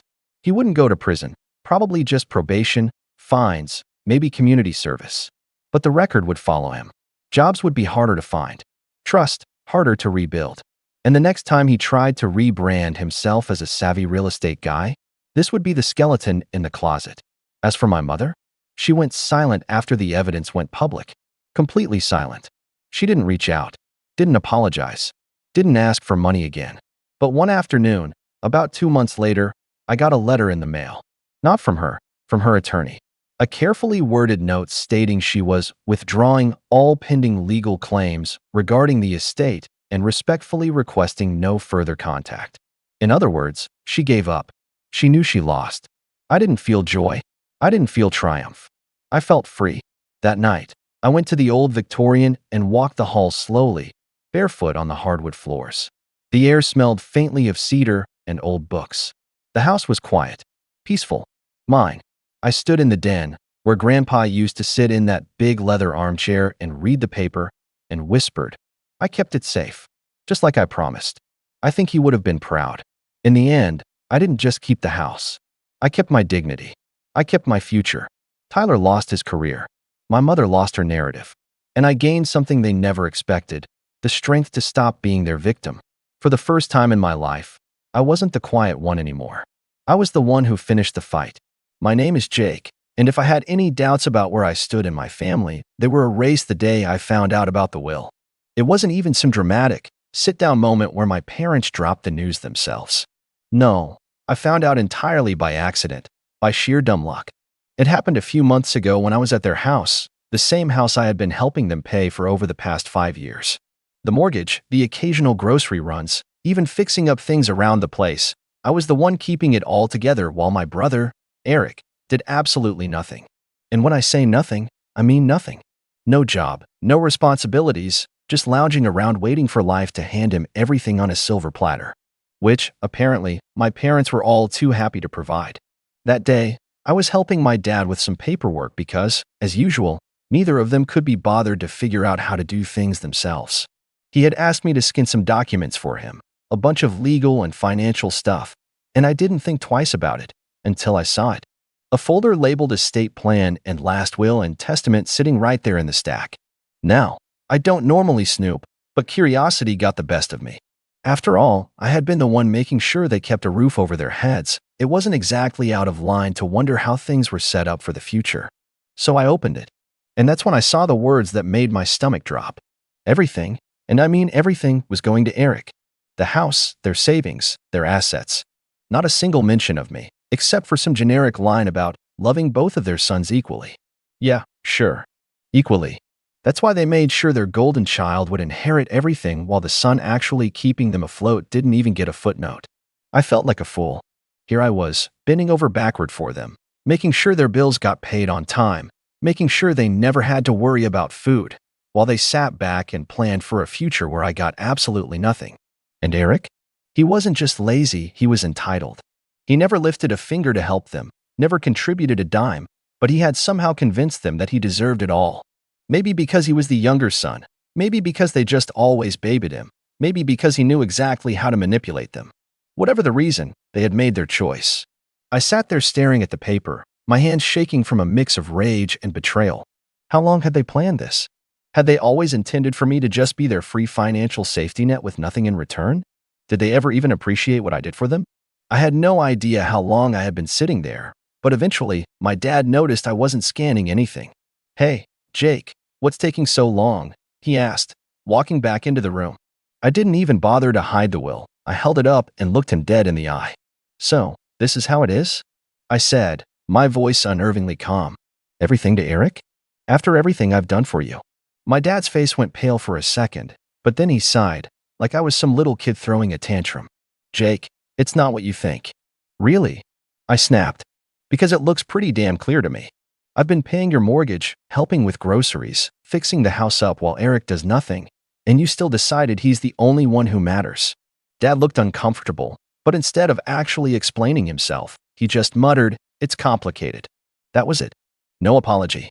No attempt to justify it beyond those two useless words. Just a weak excuse and an expectant look, like he was waiting for me to drop it and go back to being their personal ATM. I should have walked out right then and there, but I wanted to hear it from both of them. So I called out for my mom. When she came in and saw the will in my hands, her reaction wasn't much better. She at least had the decency to look guilty, but the words that came out of her mouth made my blood boil. "Jake, honey, you don't need the inheritance," she said gently, like she was doing me a favor. "You have a good job. You're independent. Eric, well, he struggles. We just want to make sure he's taken care of." That was the moment something inside me snapped. They weren't even denying it. They knew exactly what they were doing, and in their minds, it was completely justified. They had spent years enabling Eric's laziness, and now they were planning to reward it by handing him everything while I got tossed aside like an afterthought. I took a deep breath, clenched my jaw, and set the will down on the table. "Got it," I said, my voice eerily calm. "Glad to know where we stand." Then I turned and walked out of the house, ignoring their protests as I slammed the door behind me. They had made their decision. Now it was time for me to make mine. I didn't go back to their house after that. I didn't call. I didn't check in. For the first time in years, I let them handle their own damn problems. If they needed something fixed, they could figure it out. If they needed groceries, they could find their own way to the store. And most importantly, if that mortgage bill showed up, well, I wasn't the one paying it anymore. The silence lasted about 2 weeks. At first, I think they assumed I was just pouting and would come crawling back like always. Maybe they expected me to cool off and apologize for daring to question their decision. But when the days kept passing with no word from me, and more importantly, no financial help, you could practically feel the shift in their attitude. Then, one afternoon, my phone buzzed. Dad texted, "The property taxes are due." That was it. No, he didn't text, "Hey, how have you been?" No, "Sorry for what happened." No, "We really appreciate everything you've done." Just a cold, transactional message as if I were still the walking bank they could tap into whenever they pleased. I stared at the screen for a moment, almost amused at how predictable they were. They really thought they could just demand money like nothing had happened? That I'd keep playing my part as their financial safety net, even after they made it clear I was disposable? I calmly typed back, "I'm sure Eric will handle it, since the house is his and all." It took exactly 5 minutes before my mom called. I let it ring. Then another text came through. Mom texted, "Jake, please don't be like this. We need to talk." Oh, now they wanted to talk? Now that their bills were piling up and reality was finally slapping them in the face? I waited an hour before replying. "There's nothing to talk about. You made your choice. Now you can live with it." I figured that would be the end of it for the day. I had made my stance crystal clear, and there wasn't a single part of me that felt guilty about it. But then Eric decided to chime in. His text came in late that evening, and the second I saw his name pop up on my phone, I knew it was going to be something obnoxious. Sure enough, when I opened it, I was greeted with pure entitlement. Eric texted, "Dude, why are you being such a drama queen? It's not a big deal. Just help them out like you always do." I nearly laughed. Not a big deal? He was really acting like I had no right to be mad about this. I typed back, "Nah, I think you've got it covered. Since you're the favorite and all." Eric texted, "Oh my God, are you seriously mad about the will? Grow up, man. It's just money." Oh, now it was just money. Now that it was his to inherit, it suddenly didn't matter? The hypocrisy was astounding. I shot back. "Then you won't mind using some of that money to pay for the mortgage, right?" Silence. A few minutes later, my mom texted me again, this time going full guilt trip mode. Mom texted, "Jake, we're your parents. Family takes care of each other. We did so much for you growing up, and now you're just abandoning us?" I had to take a deep breath to stop myself from throwing my phone across the room. Abandoning them? I had spent years making sure they never had to struggle, all while they coddled Eric and rewarded his laziness. And now that they finally had to deal with the consequences of their own decisions, I was the bad guy? I wasn't falling for it. Not this time. I responded, "You made it clear I wasn't part of the family when you left me out of the will. Now Eric can take care of you." I could imagine my mom gasping dramatically at that. She always had a flair for acting like the victim, even when she was the one in the wrong. A few minutes later, my dad sent another text, and this one had me seething. Dad texted, "We're not asking for much. Just enough to cover the mortgage for a few more months until we figure things out. Don't be selfish." Selfish. The word made my blood boil. I had been bailing them out for years, sacrificing my own money, time, and energy to make their lives easier. I had done everything a good son was supposed to do. And how did they repay me? By making sure I got nothing in return. And now, when I was finally standing up for myself, I was the selfish one? I clenched my jaw, took a deep breath, and typed back, "No, I'm done." Then I turned off my phone. They had made their choice. Now they were going to live with it. The silence lasted a day. I knew my parents wouldn't give up that easily, but I wasn't expecting what happened next. The next morning, I woke up to a notification on my phone, a bank transfer request. I frowned, unlocking my phone to check. It was from my mom. She had actually sent me a request for money, like I was some ATM. The amount? $3,500. I stared at it in disbelief, half laughing at the audacity. No message. No explanation. Just a cold, shameless demand for the exact amount they needed to cover their overdue mortgage. They weren't even asking anymore. They were just assuming I'd cave. I declined it without hesitation. Not even 5 minutes later, my phone rang. It was Mom. I let it ring. Then came another text. Mom texted, "Jake, I know you saw the request. Why did you decline it?" I took my time before replying, because it's not my responsibility. Try Eric. Another call. Declined. Then another text. Mom texted, "We're going to lose the house if you don't help us." Oh, now it was an emergency? After all those years of treating me like a walking wallet, now they were finally facing the consequences? I typed back, "Maybe you should have thought about that before deciding I didn't matter." A few seconds later, Dad chimed in. "Dad, you're really gonna let your parents become homeless?" Wow, that one actually made me laugh out loud. The manipulation was so blatant it was almost funny. They weren't broke. They weren't about to be thrown on the streets. They just didn't want to dip into their own savings because they were so used to me covering everything. I ignored them for the rest of the day. That night, I got a text from Eric. "Dude, just send them the money already. You're making this a bigger deal than it is." I clenched my jaw. This entitled little prick really thought he could lecture me? I typed back, "You mean the same money you're inheriting? Why don't you send it?" His response came fast. Eric texted, "You know I don't have that kind of cash right now." Oh, so now it was about affordability? He was perfectly fine with me draining my accounts, but the second it was his turn, suddenly he had nothing to offer. I replied, "Guess you better figure it out then, bro. You're the one they chose." No response. I went to bed feeling oddly at peace, like I had finally broken free from years of manipulation. But the next day, things escalated. I was at work when I got a call from my apartment's front desk. "Hey, Jake, your parents are here?" I nearly dropped my phone. "What?" She hesitated before adding, "They're saying it's an emergency and that you won't answer their calls." Oh, my God. They showed up at my apartment just because I stopped paying their bills? I took a deep breath, pinching the bridge of my nose. Please don't let them up. I'm not expecting them.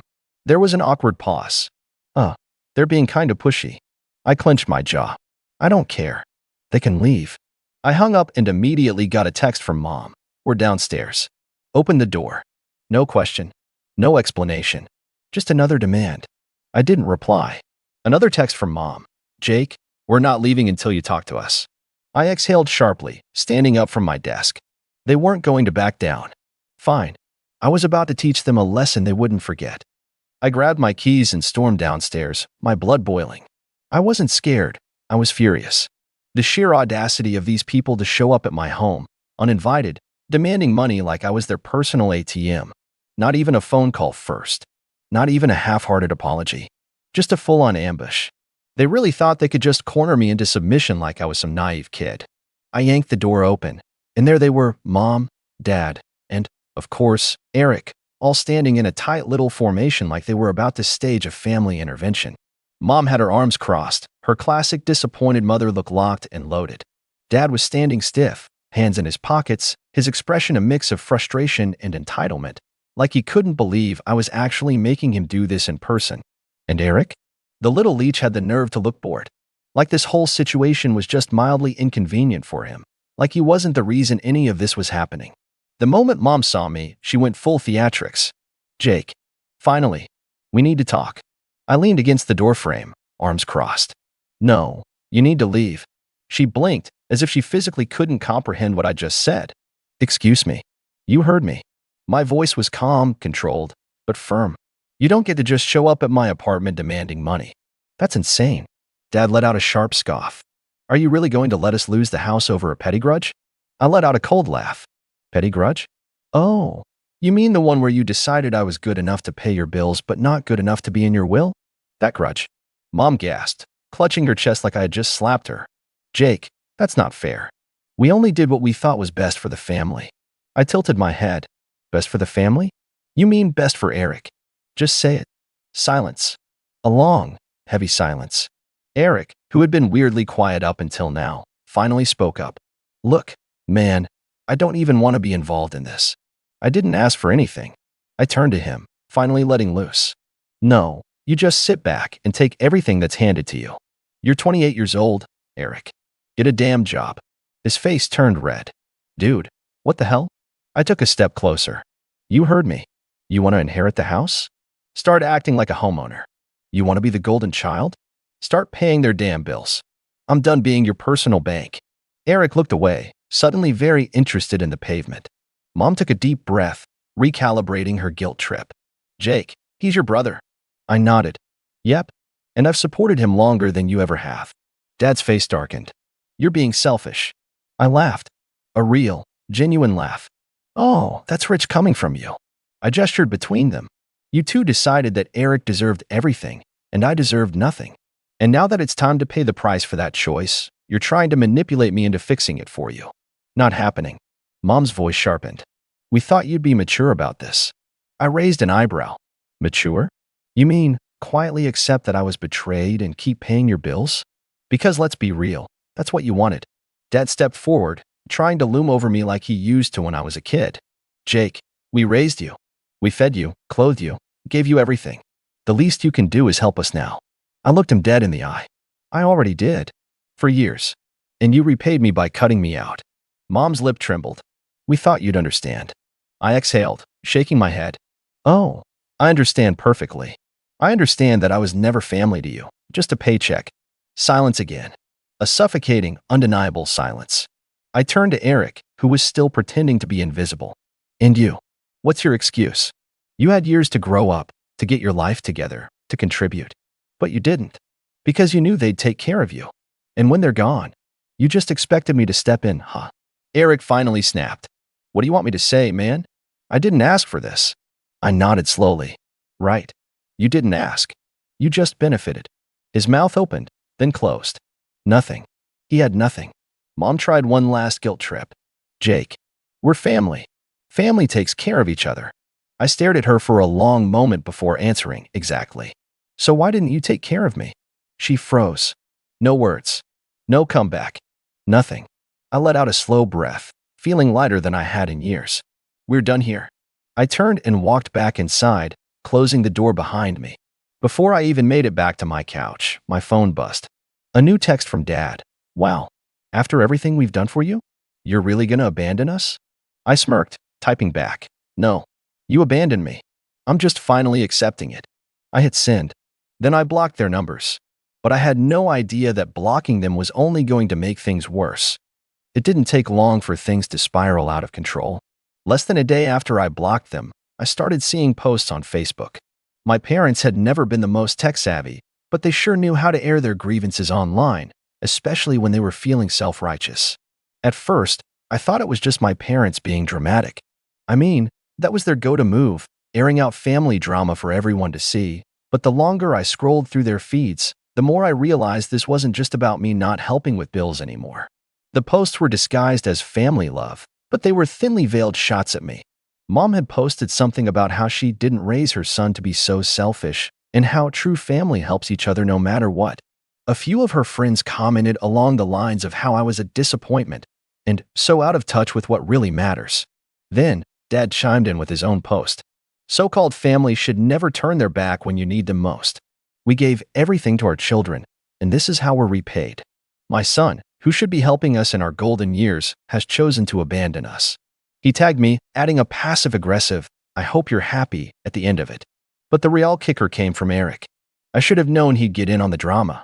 He shared a post that was brimming with falsehoods. Some people think that family is just about money. They don't understand that family is about love and sacrifice.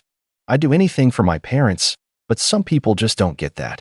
They're too wrapped up in themselves to realize that true love is about helping those who raised you. He even threw in a disguised jab at me. I wish some people could learn what it really means to be family. I love my parents, and I'm grateful for everything they've done. That was it. That was my breaking point. I sat there, staring at the screen in disbelief. How had it gotten to this point? They'd turned this entire situation around, made me the villain, the selfish son who wasn't willing to support his sacrificial parents. The son who didn't appreciate all the love they gave me over the years. How could they? I had always been the one who worked hard, the one who contributed, the one who never complained. I had to swallow the fact that, somehow, they had convinced themselves they were in the right, and now they were telling everyone that I was the problem. I didn't want to react immediately. I took a step back, collected my thoughts, and waited for a few hours. I wanted to make sure I didn't just rush into something out of anger, but the more I thought about it, the more I realized that I couldn't let them get away with this. If they were going to drag my name through the mud, I was going to set the record straight. So I pulled out my phone, and I started typing. I opened my own Facebook account, the one I kept for close friends and real family, and I posted a lengthy update. I wasn't interested in playing their game. I didn't want to get bogged down in petty back and forths. What I wanted to do was tell the truth. Here's what I wrote. I know I've been quiet for the past couple of days, but I can't stay quiet any longer. My family has been sharing a lot of things online about me that are simply not true. They've portrayed me as the villain, the selfish one who refuses to help my parents in their time of need. I'm here to set the record straight. I've always helped my family. From the moment I could get a job, I've been the one helping with bills, paying for groceries, and supporting them in every way I could. But there comes a point where you can't keep giving without being respected. Over the years, I've watched my parents favor Eric, giving him everything, the house, the money, the attention. Meanwhile, I was expected to just keep giving, without ever being considered as equal. I'm sure some of you might be reading this and thinking, well, that's just how family works. But here's the truth. Family should be a two-way street. When I found out that my parents left everything to Eric in their will, I realized how one-sided this entire relationship had been. They didn't even consider me, not even for a moment. They've made it clear that I'm just the one they can count on when things get rough, but never the one they actually want around unless it's convenient for them. For years, I've been the one funding their lifestyle. I've paid for vacations, chipped in for bills, and even helped out with things like the house taxes. And for what? To be treated like a backup plan? I'm done. I'm not just some wallet they can pull money from whenever they need it. I'm a human being, and I deserve respect. I've earned the right to be treated like I matter, not just when they need something from me. As for Eric, it's time for him to grow up. He's 28 years old, and he's never worked a day in his life. He's never taken responsibility for anything. My parents have enabled him for so long that it's no surprise he's the one they favor. But here's the thing. He's had plenty of time to get his life together. And now, it's time for him to stand on his own 2 feet. To everyone who has been following this drama and supporting my parents, you need to understand that there's always 2 sides to every story. Yes, Family is important, but it's also about mutual respect. I've given enough for a lifetime, and I'm not apologizing for taking a step back. This is not me turning my back on family. This is me finally choosing myself. And to my parents, I wish you the best, but I am done being your doormat. I hit post, and instantly, I felt a sense of relief. For the first time in my life, I was telling the world the truth about my family, about how they had taken advantage of me for years, how they had always expected me to be the one to save them, without ever once thinking about what I needed. I wasn't going to let their narrative control my life anymore. The reactions were instant. Some people, who I hadn't talked to in years, came forward to express their support. A few of my cousins, friends of my parents, even some distant relatives liked the post, sending me private messages telling me they were sorry for what I had been through. It felt so freeing to finally have the truth out there, not buried under guilt trips and manipulative behavior. But then came the backlash. My parents and Eric went ballistic. Eric messaged me, "You're a traitor. You really had to air all our business out like this? You have no respect for family." Dad called me, practically yelling into the phone, "You've ruined everything, Jake. You'll regret this. You'll regret cutting us off. You'll regret turning your back on your own family." But I didn't regret it. Not for a second. I blocked them all. I was done. And for the first time in my life, I was free. Free from the toxic grip that had on me for so long. As the days passed, I could feel the weight lifting off my shoulders. I was done with being treated as less than. I was done with being the one who was always expected to fix everyone else's problems. And now, I finally had the freedom to live my own life on my terms. So, no, I don't feel bad for cutting them off. I deserved better. I still do. And from now on, I'm choosing to surround myself with people who appreciate me for who I am, not for what I can give them. It's time for me to move forward, for good. And I will. Let me know your thoughts in the comments below. My name's Adrian, I'm 32, and I can tell you right now, money doesn't magically shield you from family drama. I've been working since I was 18, building my own business from scratch after walking away from college. Back then, my parents thought I was making the dumbest mistake of my life. "You'll never amount to anything without a degree," my mom told me while stirring her coffee like she was auditioning for a soap opera. My dad just grunted in agreement, which was his usual way of dismissing anything I said. They didn't know I had already started my first online venture, a niche e-commerce store, that would eventually grow into a series of companies generating millions a year. But back then, all they saw was a reckless, naive kid who didn't want to work hard. We were never a close family. My parents were the type who measured worth by appearances and status. My older sister, Lily, was their pride and joy, a corporate lawyer with a pristine LinkedIn profile, luxury handbags for every season, and the kind of cold, calculated confidence that could make a room go quiet. She was the success story they paraded in front of family friends. I was the cautionary tale. Anytime I came over for dinner, they'd manage to slip in jabs disguised as concern. "Still doing that little internet thing?" my dad would ask, chuckling as if it were a phase I'd outgrow, like collecting comic books. Lily would smile politely and say, "You know, it's never too late to get a real job." For years, I let it slide. I figured there was no point in defending myself. They wouldn't believe me anyway. And truthfully, I was busy. Building a business from the ground up takes everything you have, and I didn't have the energy to prove myself to people who had already decided I was a disappointment. So I kept my life quiet. I didn't brag about my earnings. I didn't mention that I'd bought my own house in cash by 27 or that I could afford to travel anywhere in the world on a whim. I just smiled through the family dinners, endured the comments, and went home to the life they assumed I didn't have. The breaking point came on a rainy Thursday evening. I'd stopped by my parents' house after my mom texted me asking if I could help with something. When I got there, my dad was in the living room, pacing.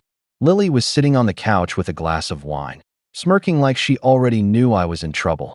My mom stood by the fireplace, arms crossed, as if she were about to announce some devastating news. "Adrian," my dad started, "we've been talking. You're 32 years old, and it's clear this online nonsense isn't going anywhere.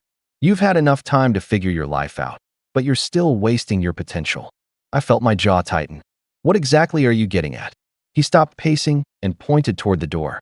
"You've been living in that apartment for years, and you're still here asking for help with small things. We can't keep enabling you." I blinked, confused. "Enabling me? I've never asked you for money. Not once." Lily let out a short laugh. Oh, come on, Adrian. You've been coasting. You think anyone believes you're making a living off your little business? It's sad, honestly. My mom stepped in, voice sharp. We've decided it's time for you to stand on your own 2 feet for real. No more coming here when you need help. No more expecting us to bail you out. I stared at them, stunned. I don't need you to bail me out. I'm doing just fine. My dad's voice rose. If you're doing so fine, then you can prove it by surviving without our help at all. In fact, you can leave now. Go live in the streets if you have to. Maybe that will wake you up. The room went quiet except for the rain hitting the windows. I glanced at Lily, who was sipping her wine like she was watching a show she'd been waiting all week to see. I could feel the heat rising in my chest, but I forced myself to stay calm. They thought they were delivering some harsh reality check. They thought I'd beg, maybe promise to do better, or get a real job. They had no idea I could buy their house 3 times over without touching my savings.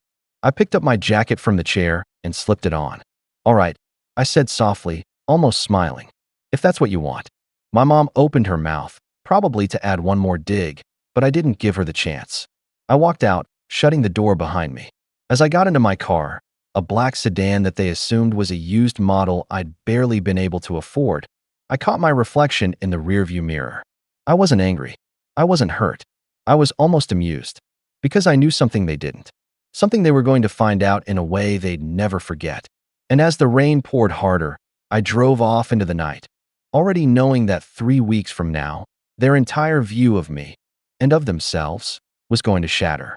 The first week after they threw me out was strangely quiet. Not emotionally quiet. I had plenty of thoughts running laps in my head, but quiet in the sense that there were no calls, no texts, no follow-up from them. I didn't expect an apology, but some part of me had thought maybe they'd at least check if I was okay. Nothing. It was as if I'd been erased from the family roster entirely. I spent those days working from my home office, though home office doesn't quite do it justice. The place was a modern penthouse overlooking the city, with floor-to-ceiling windows and a study lined with leather-bound books I'd collected over the years. I could sit at my desk and see the skyline stretching into the horizon, a constant reminder of just how far I'd come from the kid they once called a failure. By the second week, I started hearing things from mutual acquaintances, subtle hints that my parents and Lily were concerned about me. Not concerned as in worried for my well-being, but concerned as in shaking their heads and telling people I'd finally hit rock bottom. My mother, it seemed, had told her church friends that I was living out of my car now because my little internet project collapsed. Lily had apparently told one of my old high school friends that I was finally learning life's lessons the hard way. They weren't just painting me as a failure. They were actively building the narrative. One night, I got a text from my cousin Jacob, one of the few family members who had always treated me like an equal. Jacob, hey man, I overheard something tonight. You okay? Me. Define okay. Jacob, your mom was telling people at dinner that you're basically homeless. She said you'll probably come crawling back soon. Me. Interesting. Jacob. Also, Lily made a joke about maybe letting you do odd jobs for her firm when you're desperate enough. She said you'd look good fetching coffee. I stared at that last message for a while, letting the words sink in. It wasn't surprising. Lily had been making those kinds of digs for years, but hearing it now, after they'd already kicked me out, hit differently. It was like watching someone set fire to a bridge you had already decided never to cross again, just to make sure it was gone. The third week rolled around, and I decided to make an appearance at my parents' Sunday dinner. Not as a guest. I wasn't invited, but as an observer. Jacob had mentioned that these dinners had become a weekly ritual ever since I left. I pulled up in my car, this time, my other car, the one they didn't know I owned. A sleek silver coupe that turned heads without even trying.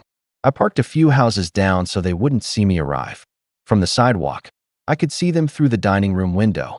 My parents at the head of the table, Lily beside them, all smiles. The conversation seemed animated, glasses of wine raised, plates full. I could imagine the script. Lily talking about her latest case, my parents beaming, and then, right on cue, a mention of how ungrateful I'd been, how I'd wasted my potential. I wasn't angry anymore. No, what I felt was something colder, something sharper. This wasn't just about me leaving their house. This was about the fact that they were using me as a cautionary tale to make themselves look better. They were rewriting my life into a failure story because it made them feel righteous and in control. 2 days later, I got a call from my mom, not to reconcile, but to ask for a favor. Her tone was light, almost mocking. "Adrian, darling, your father and I are going to need your help moving some old furniture next weekend. Since you've got nothing else going on, you should have the time." I had to bite the inside of my cheek to keep from laughing. "Sorry, I'm busy." She sighed like I was being difficult on purpose. "Busy with what?" "Work." She let out a small, knowing laugh. "Of course. Your business. Well, try to make time for family, okay? You might need us someday." That was the moment I realized just how deep their condescension ran. They genuinely believed they were the safety net I'd fall into when life inevitably crushed me. They couldn't even fathom the possibility that I didn't need them, hadn't needed them in years. And yet, even as they belittled me, a small part of me decided to play along just a little longer. Because if I revealed everything now, the impact wouldn't be nearly as satisfying as it could be. No, I'd let them stack the insults, pile on the false narratives, dig themselves deeper into this hole they were building. Because when the truth finally came out, I wanted it to hit them so hard they'd never recover from the embarrassment. And that moment was coming, much sooner than they thought. By the time the 4th week hit, I'd settled into a kind of detached calm about the whole situation. I knew exactly where I stood with them now, and I wasn't losing sleep over it. But just when I thought I'd seen the worst of their pettiness, they managed to find a new low. It started on a Thursday morning with an email from my bank. Subject line: "Unusual account activity. Immediate attention required." My first thought was that it might be some phishing scam, but when I logged into my account, I froze. 2 large withdrawals, each over $7,000, had been made from one of my older accounts. The account wasn't one I actively used anymore, but it was still open because it was tied to a joint savings plan my parents had opened for me when I was a teenager. I had meant to close it years ago, but it had slipped my mind. Both withdrawals were marked as in-person transactions, and both were from a branch 2 blocks from my parents' house. At first, I tried to think of a reasonable explanation. Maybe some banking error, maybe identity theft. But when I called the branch and got the details, my stomach dropped. The teller remembered the withdrawal clearly. According to her, my mother had come in, said I'd authorized her to access the funds for a family emergency, and walked out with a cashier's check both times. I don't know what made my hands shake more, the theft itself or the fact that she'd done it so casually, as if my money was hers to take whenever she pleased. I didn't call her right away. I needed to be calm, and right then, I wasn't. Instead, I called Jacob. "You're not going to believe this," I said, explaining what had happened. There was a long pause. "Adrian, I think I know where that money went." "Where?" He hesitated. "Lily just put a down payment on a new luxury SUV. She was bragging about how it was a gift from the family for all the hard work she does." The words hit me like ice water. It wasn't enough for them to treat me like a failure. They'd actually stolen from me to reward Lily. My mother had literally walked into a bank, emptied my account without permission, and funneled the money straight to the golden child, probably while telling herself it was perfectly justified. That night, I drove to my parents' house. I didn't go inside. I wasn't ready for the confrontation yet, but I parked across the street and just sat there, staring at the warmly lit windows. Inside, I could see them in the living room. Lily was holding up a set of car keys, and my mom was taking a photo, probably to post online later. My dad was laughing, clapping her on the shoulder like she'd just won some award. I don't remember how long I sat there, but I do remember the feeling in my chest shifting. Up until now, there'd been some faint, lingering thread of loyalty that held me back from going too far. But in that moment, watching them celebrate with my money, that thread snapped clean. Later that week, I got a text from my mom. "Hope you're not upset about the savings account. It was just sitting there, and your sister needed help. You'll make more money someday. Family comes first." I stared at that message for a long time. No apology, no acknowledgement that it was theft, just a smug, almost patronizing justification. I didn't reply. I didn't have to. Because in that moment, something inside me shifted from quiet endurance to cold resolve. This wasn't about proving my success to them anymore. This was about showing them that the bridge they burned wasn't just gone. It had been replaced with a fortress they'd never get near again. And they were about to learn exactly what that meant. After the SUV incident, the air around me felt heavier, not in the sense that I was collapsing under it, but more like the atmosphere before a storm. I wasn't angry in a hot, impulsive way anymore. It was a quieter kind of weight, the kind that sits in your bones and doesn't let you forget. I didn't tell anyone else about what had happened. Not friends, not colleagues, not even my business partners. I didn't want sympathy. And honestly, part of me was embarrassed that I'd allowed myself to be in a position where they could take from me so easily. I was supposed to be smart, careful, strategic. Yet I'd left that account open like an unlocked door, and they'd waltzed right through. For the next couple of weeks, I pulled back from everything. I stopped attending certain meetings. I ignored a few social invites. I even skipped a quarterly networking event I never missed, just so I wouldn't have to answer questions about my family. I told people I was busy with big projects, but in reality, I was holed up in my penthouse, letting the silence wrap around me. It wasn't that I was depressed, at least, not in the way people expect when they hear that word. I still woke up early, still hit the gym every morning, still kept my businesses running smoothly. But something inside me felt raw, almost hollow. Every time I thought about my parents and Lily, it was like replaying a movie where the ending was always the same. Me as the punchline to their inside joke. One night, I sat at my kitchen island with a glass of whiskey, scrolling through old photos on my phone. There was one from 5 years ago, my parents and Lily standing in front of a rented beach house, smiling for the camera while I stood off to the side, half in the frame. That had been the year they'd forgotten to mention that the trip was already planned and fully booked when they invited me. I'd ended up on a couch in the living room while Lily got the master suite. The more I looked at that picture, the more I realized something. This wasn't new. The theft, the lies, the public humiliation. It was just the most recent chapter in a story that had been playing out my entire life. I'd always been the one expected to compromise, to give more than I got, to quietly absorb whatever they dished out. And maybe that's why they were so sure they could take my money and get away with it. They thought I'd sulk for a bit, maybe give them a cold shoulder, but eventually come back for the next Sunday dinner like nothing happened. That's when my thoughts started to shift. Not toward confronting them immediately. I wasn't going to storm over and demand my money back. No, I started thinking about leverage, about timing, about how much sweeter the payoff would be if I didn't just call them out, but dismantled the whole fantasy they'd built around themselves. The first step was subtle. I had my lawyer quietly start the process of locking down every account, every property, every asset in my name, making sure there wasn't a single weak link left for them to exploit. At the same time, I reached out to a private contact, someone who specialized in gathering financial and legal records that weren't exactly public knowledge. I told him I wanted a full picture of my family's financial situation, not because I needed the information immediately, but because I had a feeling it would be useful down the road. And while all of that was in motion, I kept my distance. No calls, no texts, no showing up at family events. I wanted them to get used to my absence, to start thinking they'd successfully pushed me out for good. The more comfortable they felt, the more blindsided they'd be later. But that distance had a price. Some nights, I'd be sitting in my living room with the city lights stretching out below me, and it would hit me how small my circle had become. My friends didn't ask questions, but they noticed. Jacob tried to check in a few times, but I kept the conversations short. It was easier to stay in my own head than to explain what I was working toward.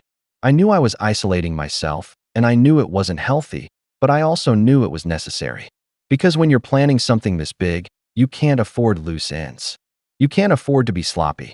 And quietly, in the back of my mind, a date started forming. I didn't circle it on the calendar, didn't write it down anywhere. But I knew when the moment would come, and I knew exactly where they'd be when it happened. The shift wasn't dramatic at first. It was more like turning a dimmer switch. One week I was keeping my head down. The next I was leaning back into my routines with a precision and focus I hadn't felt in months. I dove into my businesses with a renewed clarity, almost like I'd been coasting before and hadn't realized it. My flagship company had been doing well for years, but there were 2 expansion projects I'd been putting off, one in Europe and one in Southeast Asia. I greenlit both within the same week. That meant hiring new teams, forging partnerships, and locking down multi-million-dollar contracts that would cement our brand globally. And I wasn't just doing it for the revenue, though the numbers were staggering. I was doing it to ensure my influence and reach were undeniable. I wanted my footprint to be so big that when the moment came, there would be no question in anyone's mind about who I was and what I'd built. At the same time, I started networking again, but with intention. Instead of generic business mixers, I attended high-level investor dinners, tech summits, and charity galas. I made sure to be seen in rooms my family could only dream of entering. I shook hands with people who could, with a single phone call, change the trajectory of an entire industry. And I did it quietly. No social media bragging, no press releases, because I wanted this to be something they'd discover on someone else's lips, not mine. By mid-year, one of my smaller companies, a software startup I'd invested in, had been acquired for 8 figures. My cut alone was enough to buy half the properties in my parents' neighborhood outright. The same week the deal closed, I wired a significant portion into an investment account that was already overflowing. The rest, I reinvested into ventures that would keep the growth compounding. But the real power wasn't just in the money. It was in the connections. Over coffee in Manhattan, I met with an influential editor from a national business magazine. We talked shop, and somewhere between the cappuccinos and the check, she floated the idea of doing a feature on self-made entrepreneurs who had been underestimated early on. The irony wasn't lost on me. I didn't confirm anything then, but I kept her card in my wallet. It wasn't time yet. Meanwhile, the reports from my financial contact were trickling in, and the picture they painted of my family's situation was enlightening. My parents' retirement savings were thinner than I thought. Lily, despite her high-paying job, was sitting on a mountain of debt from a mix of bad investments and a taste for luxury she couldn't quite afford. That SUV? Leased. The down payment they'd stolen from me barely covered the initial fees. And she'd quietly taken out a second mortgage on her condo last year. It wasn't just satisfying to know, they were vulnerable. And that meant when the time came, the impact of my next moves wouldn't just be emotional. It would be practical, tangible. On the surface, though, I kept my distance. The family still held their Sunday dinners, still spoke about me in the past tense, still fed the narrative that I was finding myself somewhere far from reality. But through mutual acquaintances, I began to hear little cracks forming in their certainty. A friend of Lily's had apparently spotted me at a luxury hotel in Singapore, mid-meeting with a group of sharply dressed executives. My mother's hairdresser mentioned that she'd overheard someone talking about a CEO named Adrian closing a massive deal overseas. The rumors were starting to reach them, and though they didn't confront me directly, I could feel the curiosity and unease building. I didn't rush it. Power is best revealed in controlled doses, and I wasn't interested in wasting it on a premature showdown. No, I wanted them to be off balance, second-guessing everything they thought they knew, right up until the day I pulled the rug out from under them completely. And when that day came, it wouldn't just be about proving them wrong. It would be about changing the dynamic forever, about making sure they understood, without a shadow of doubt, that whatever role they thought they played in my life was over. The thing about revenge is that it's not about speed, it's about precision. You don't just strike the moment you get the chance. You wait until the moment is so perfect, so airtight, that your move can't be undone or dismissed. By now, the information my contact had been gathering was complete, and what I saw on paper confirmed what I'd been suspecting for months. My family's image of stability was mostly smoke and mirrors. My parents were on the brink of needing to downsize, but refused to admit it publicly. Lily's financial situation was worse than I'd thought. Maxed out credit cards, high-interest loans, and a lease on that SUV she could barely keep up with. She had even started skipping payments on her second mortgage. One piece of information, however, caught my attention more than anything else. Buried in my father's financial records was a note about an early investment in a small property development company, one that had been quietly circling the drain for the past year. The kicker? My father had personally guaranteed a loan for the company. If it went under, he'd be on the hook for the full amount, well into 6 figures. And judging by the reports, it was about 3 months from collapse. That was the moment I knew how to set the stage. I didn't need to destroy them financially. That would make me look vindictive. No, what I needed to do was let them walk right into a situation where their arrogance and assumptions would undo them, and I'd be there in a position they could never have imagined. Around the same time, I got a call from the business magazine editor I'd met in Manhattan months earlier. She was moving forward with her Underestimated Entrepreneurs feature and wanted me to be the centerpiece. Not just a small write-up, a multi-page spread with professional photos, my full story, and an emphasis on the early days when people told me I'd never make it.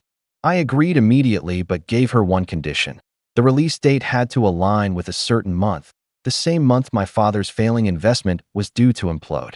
As all this was falling into place, an unexpected opportunity landed in my lap. A real estate investment firm I'd done business with before reached out with an offer. They were acquiring distressed assets from smaller developers and needed an infusion of capital from someone they trusted. I'd been one of their top investors in the past, so they were offering me first choice on the deals. When they sent over the list of properties, I almost laughed. Sitting there in the portfolio, highlighted in red as high risk, was a block of partially developed townhomes owned by none other than my father's struggling property company. I didn't commit right away. I asked questions, reviewed the contracts, and quietly positioned myself so that if the company defaulted, as the reports suggested it would, I could acquire the entire project through the investment firm at a fraction of its value. That meant not only would my father's company lose the project, but I'd own it without ever having to deal with him directly. And the best part? On paper, it would look like nothing more than a smart business move on my part. No direct attack, no traceable vendetta. While those gears were turning, I kept my distance from the family, but I made sure my name kept floating into their conversations. Jacob mentioned to me that my mom had asked him if I'd gotten lucky with something because she'd heard I'd been flying first class internationally. Lily had apparently asked a mutual acquaintance if I was actually doing well or just pretending for appearances. I could feel their curiosity gnawing at them, and I knew that curiosity would turn to shock soon enough. I wasn't just getting into a powerful position. I was about to control the board they didn't even realize we were playing on. And when the moment came to make my move, it would be public, undeniable, and perfectly timed to land when they needed me most. When the month finally arrived, everything I'd been putting in place over the past half year was lined up like dominoes, ready to fall in sequence. All I had to do was tap the first one. The business magazine feature hit newsstands on the first Monday of the month. My face was on the cover, polished suit, skyline backdrop, headline in bold letters, "From Doubt to Dominance. The self-made visionary who proved everyone wrong." The article didn't name my family directly, but it didn't have to. The narrative was clear. I had been told I'd never succeed, had been underestimated by those closest to me, and had quietly built an empire worth tens of millions. The timing couldn't have been more perfect. Within hours, the piece was circulating online, shared across social media, business groups, and even LinkedIn circles my sister frequented. That same day, my phone buzzed nonstop. Colleagues, old friends, even distant acquaintances were congratulating me. And, right on cue, I got the text I'd been expecting from my mother. "Adrian, we saw the magazine. We had no idea things had gotten this big for you. We're proud of you." Proud. The words sat in my mind like a bitter pill. After years of dismissal, after stealing from me, now they were proud. I didn't reply. 2 weeks later, my father's property development company officially defaulted on its loan. The bank moved quickly, and the real estate investment firm I'd partnered with swept in to acquire the project at a steep discount.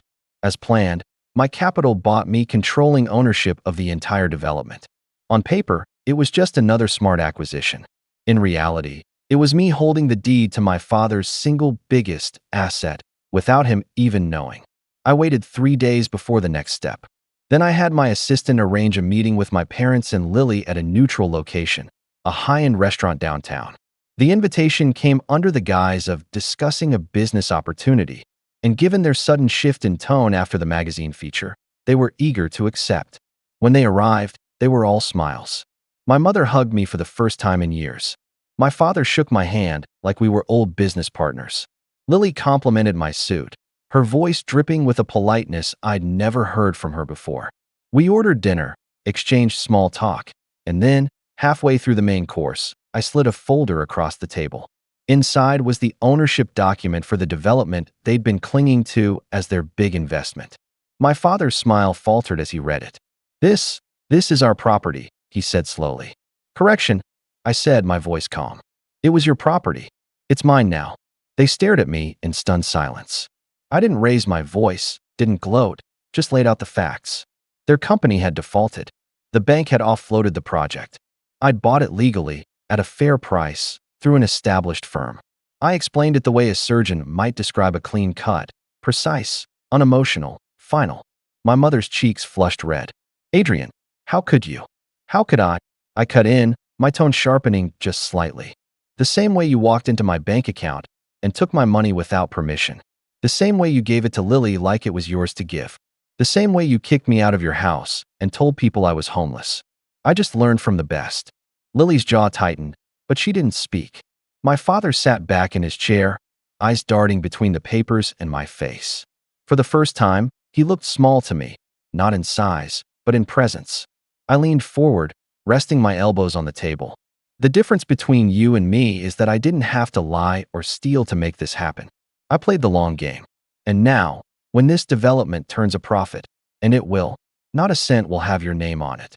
The table was silent except for the clink of cutlery from nearby diners. They didn't argue.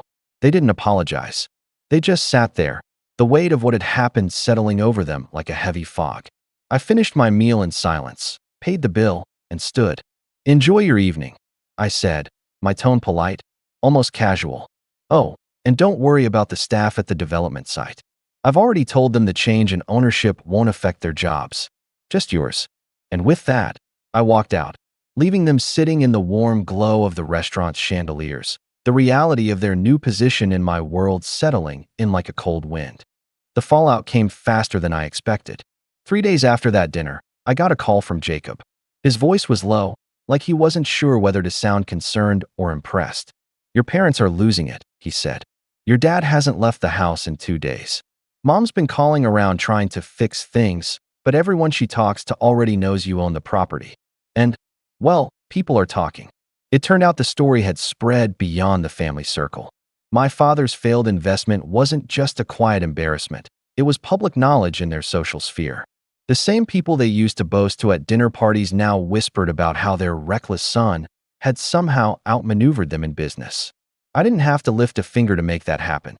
People love a twist, and this one was too juicy to keep quiet.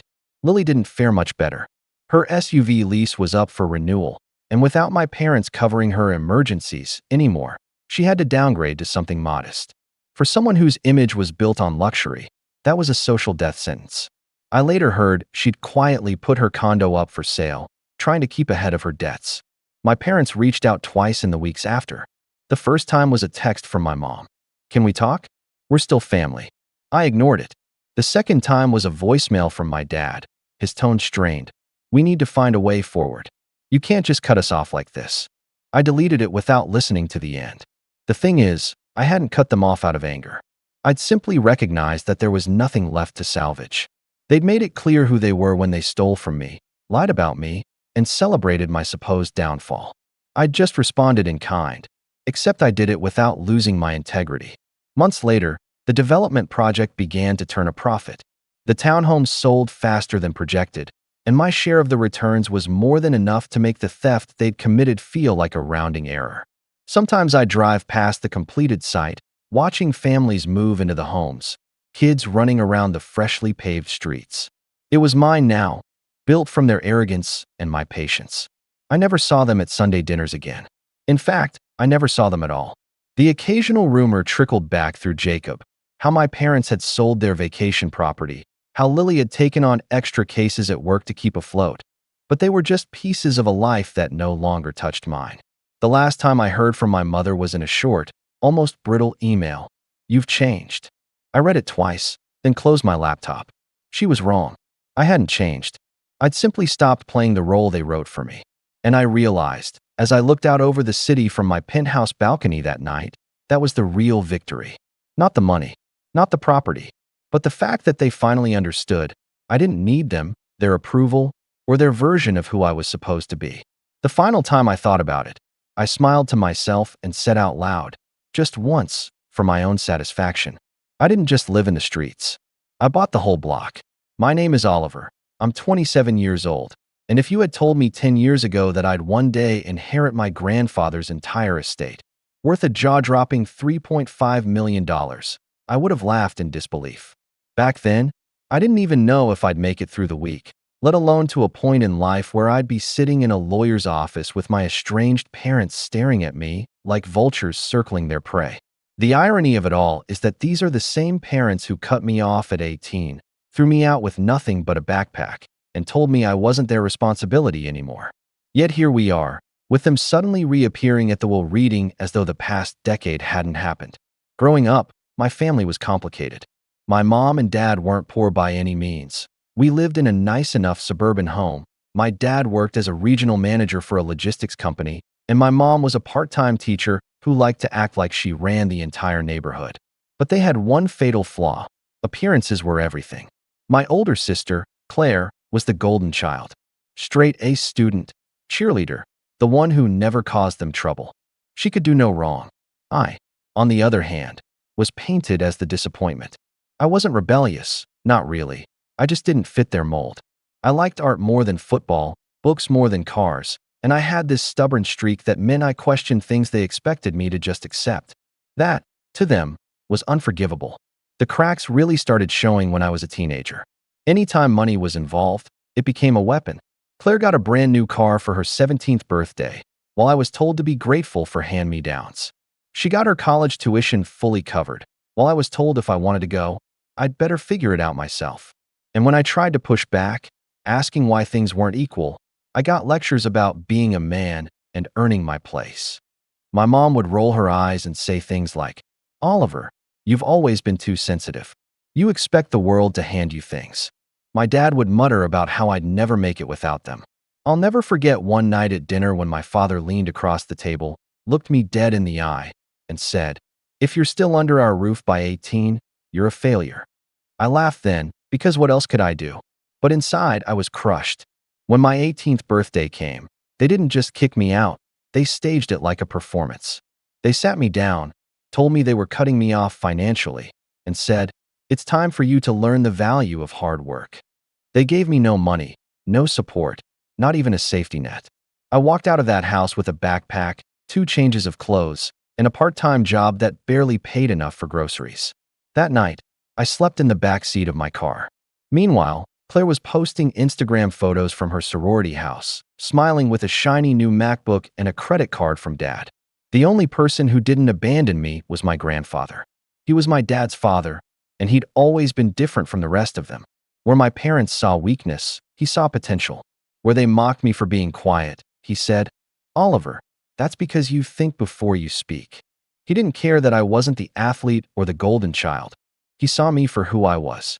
He'd invite me over for weekends, feed me, let me crash on his couch when things got bad. I never told him the full extent of what my parents had done, but he wasn't stupid. He saw the tension. He saw how I flinched when my dad's name came up. And over the years, he became more of a father to me than my actual dad ever was. Fast forward nearly a decade. I'd built a modest life for myself. It wasn't glamorous. I worked long hours, saved where I could, and kept my distance from my family. Claire would occasionally send me smug texts about her vacations or her new house, just to remind me I was still beneath her. My parents? Silence. Unless, of course, they needed something. Then suddenly I'd get a call with my mom's syrupy voice. "Oliver, honey, how are you doing?" I knew better than to fall for it. I always kept my answers short. I wasn't going to be their backup plan. And then came the phone call I'd both dreaded and expected. My grandfather had passed away. It gutted me. Even though he'd been sick for a while, I'd convinced myself he'd pull through. Losing him felt like losing the only real family I'd ever had. When the lawyer called and told me I was expected at the will reading, I assumed I'd get maybe a watch or a letter, something sentimental. I didn't think for a second that I'd be the one inheriting everything. When I walked into that oak-paneled office, I froze. Sitting there, dressed like they were heading to a gala, were my parents and Claire. My mom's smile was wide, my dad's hand rested smugly on his knee, and Claire gave me this once-over like she was measuring how much I was worth now. I wanted to turn around and leave, but I forced myself into a seat. The air felt thick with their fake sweetness. My mom leaned over and whispered, "Don't worry, Oliver. We'll make sure the estate is taken care of properly." My dad added, "Yeah, of course, we'll manage it for you." They were already counting the money in their heads. I could see it in their eyes. They thought I was still that powerless kid they'd kicked to the curb. But then the lawyer cleared his throat, shuffled the papers, and said the words that made my heart pound. Per the wishes of the late Mr. Harold Montgomery, his entire estate, valued at approximately $3.5 million, is hereby left to his grandson, Oliver Montgomery. I swear, time stopped. I looked up, and for a split second, I thought I saw my grandfather's smirk in my mind, like he'd been planning this moment all along. My parents' smiles froze in place. Claire's jaw actually dropped. And then the lawyer turned the page and said, "There are additional stipulations you'll want to hear." And that's where things took a turn none of us were prepared for. My mother was the first to recover from the shock, though her voice came out too high, too sweet, like she was trying to mask her panic. "Well, of course, that makes sense," she said, clapping her hands together lightly. Oliver was always so close to Dad. But naturally, Oliver will need our guidance. He's inexperienced with finances. "We'll step in, won't we, dear?" She turned to my father, who nodded as if the whole thing were already decided. My father leaned back in his chair, steepling his fingers. "Yes, Harold meant well, I'm sure, but Oliver's not equipped to handle an estate of this size. $3.5 million is a lot for someone with no background. It could ruin him. It's only logical we manage the funds on his behalf." The way he said ruin him made my stomach twist. They didn't see me as a person. They saw me as an obstacle between them and a fortune. Claire smirked, tucking her hair behind her ear like she was already picturing herself shopping with the money.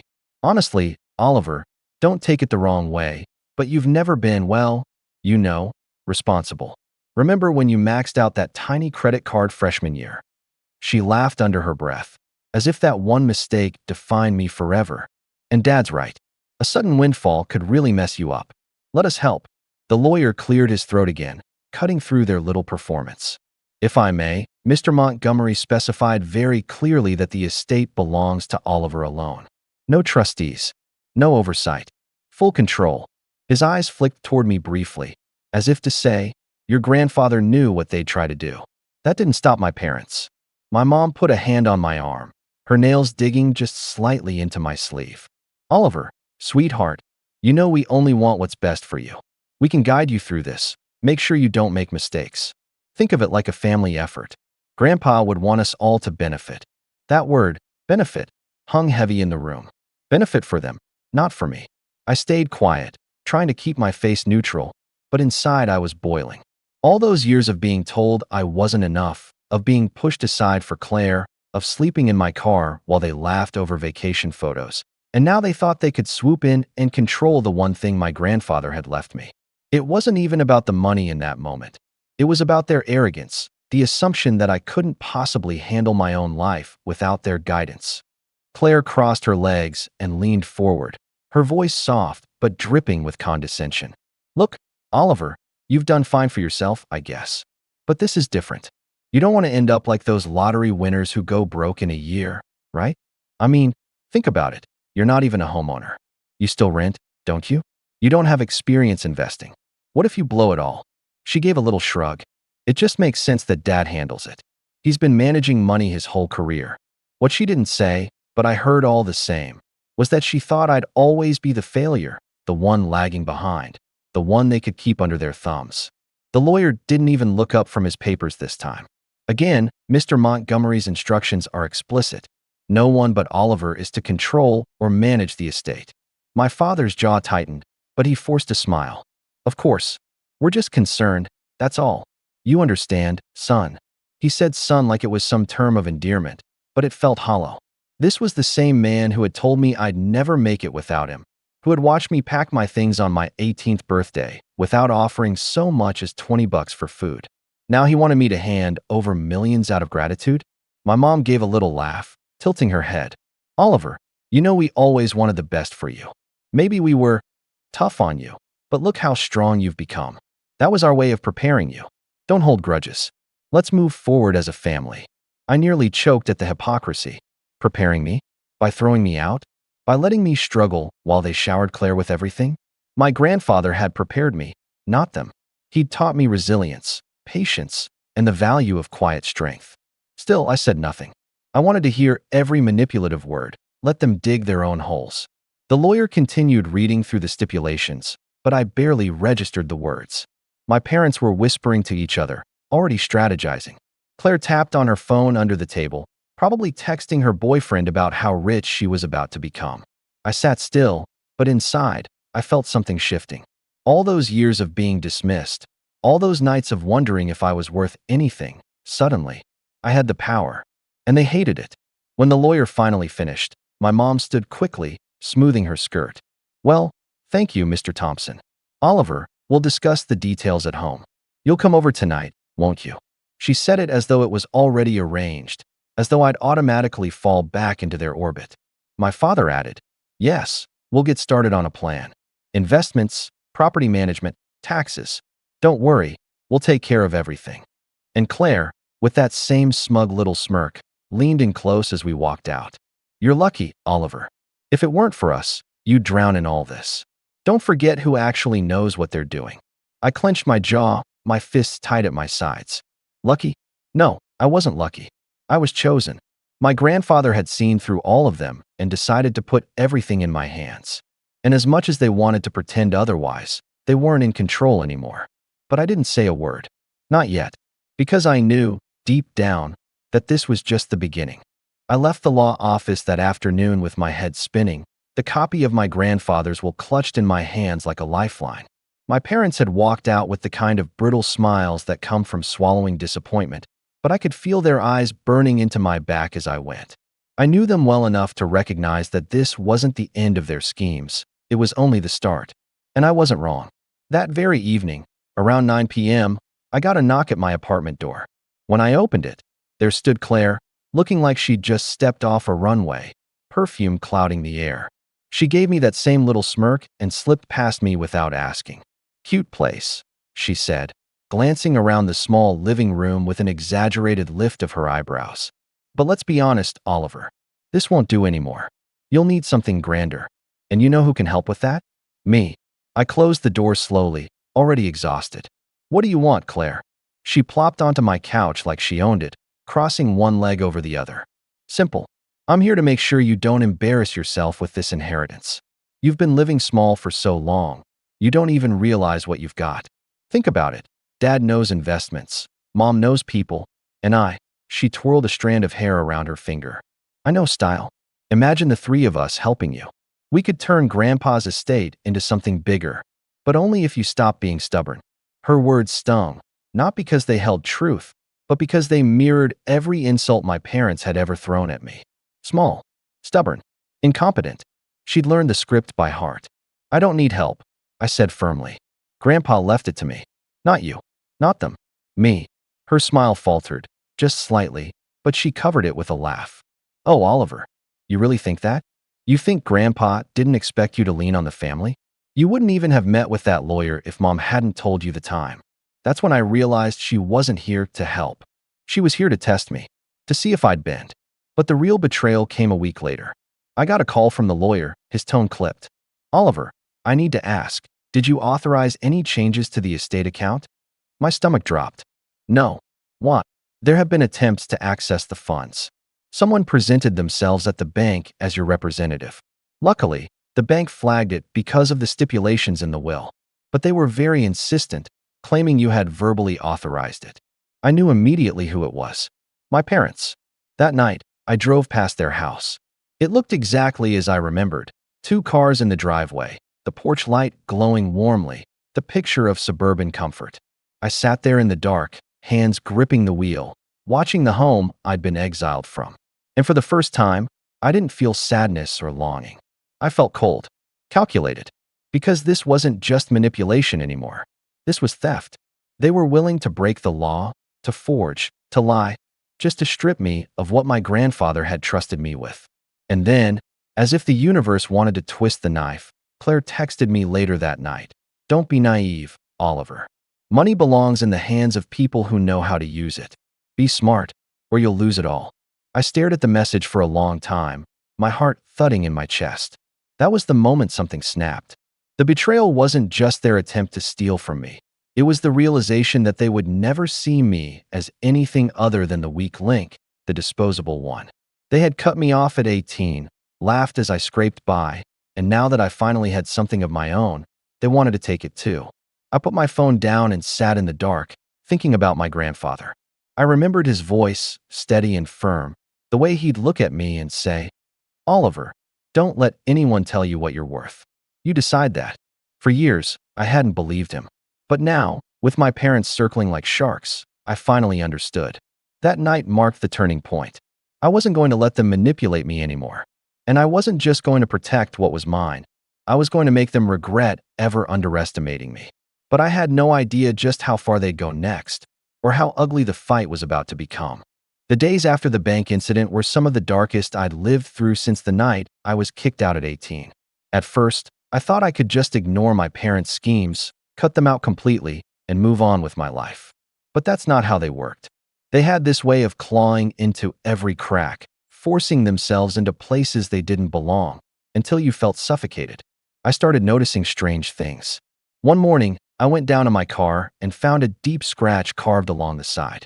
It wasn't random, it was deliberate, jagged, like someone had taken a key and dragged it from the front bumper to the taillight. Later that week, I got an email from my landlord saying they'd received multiple anonymous complaints about noise from my apartment. I lived alone. I barely played music, and I worked late most nights. It was obvious someone was trying to make trouble for me. And then came the whispers.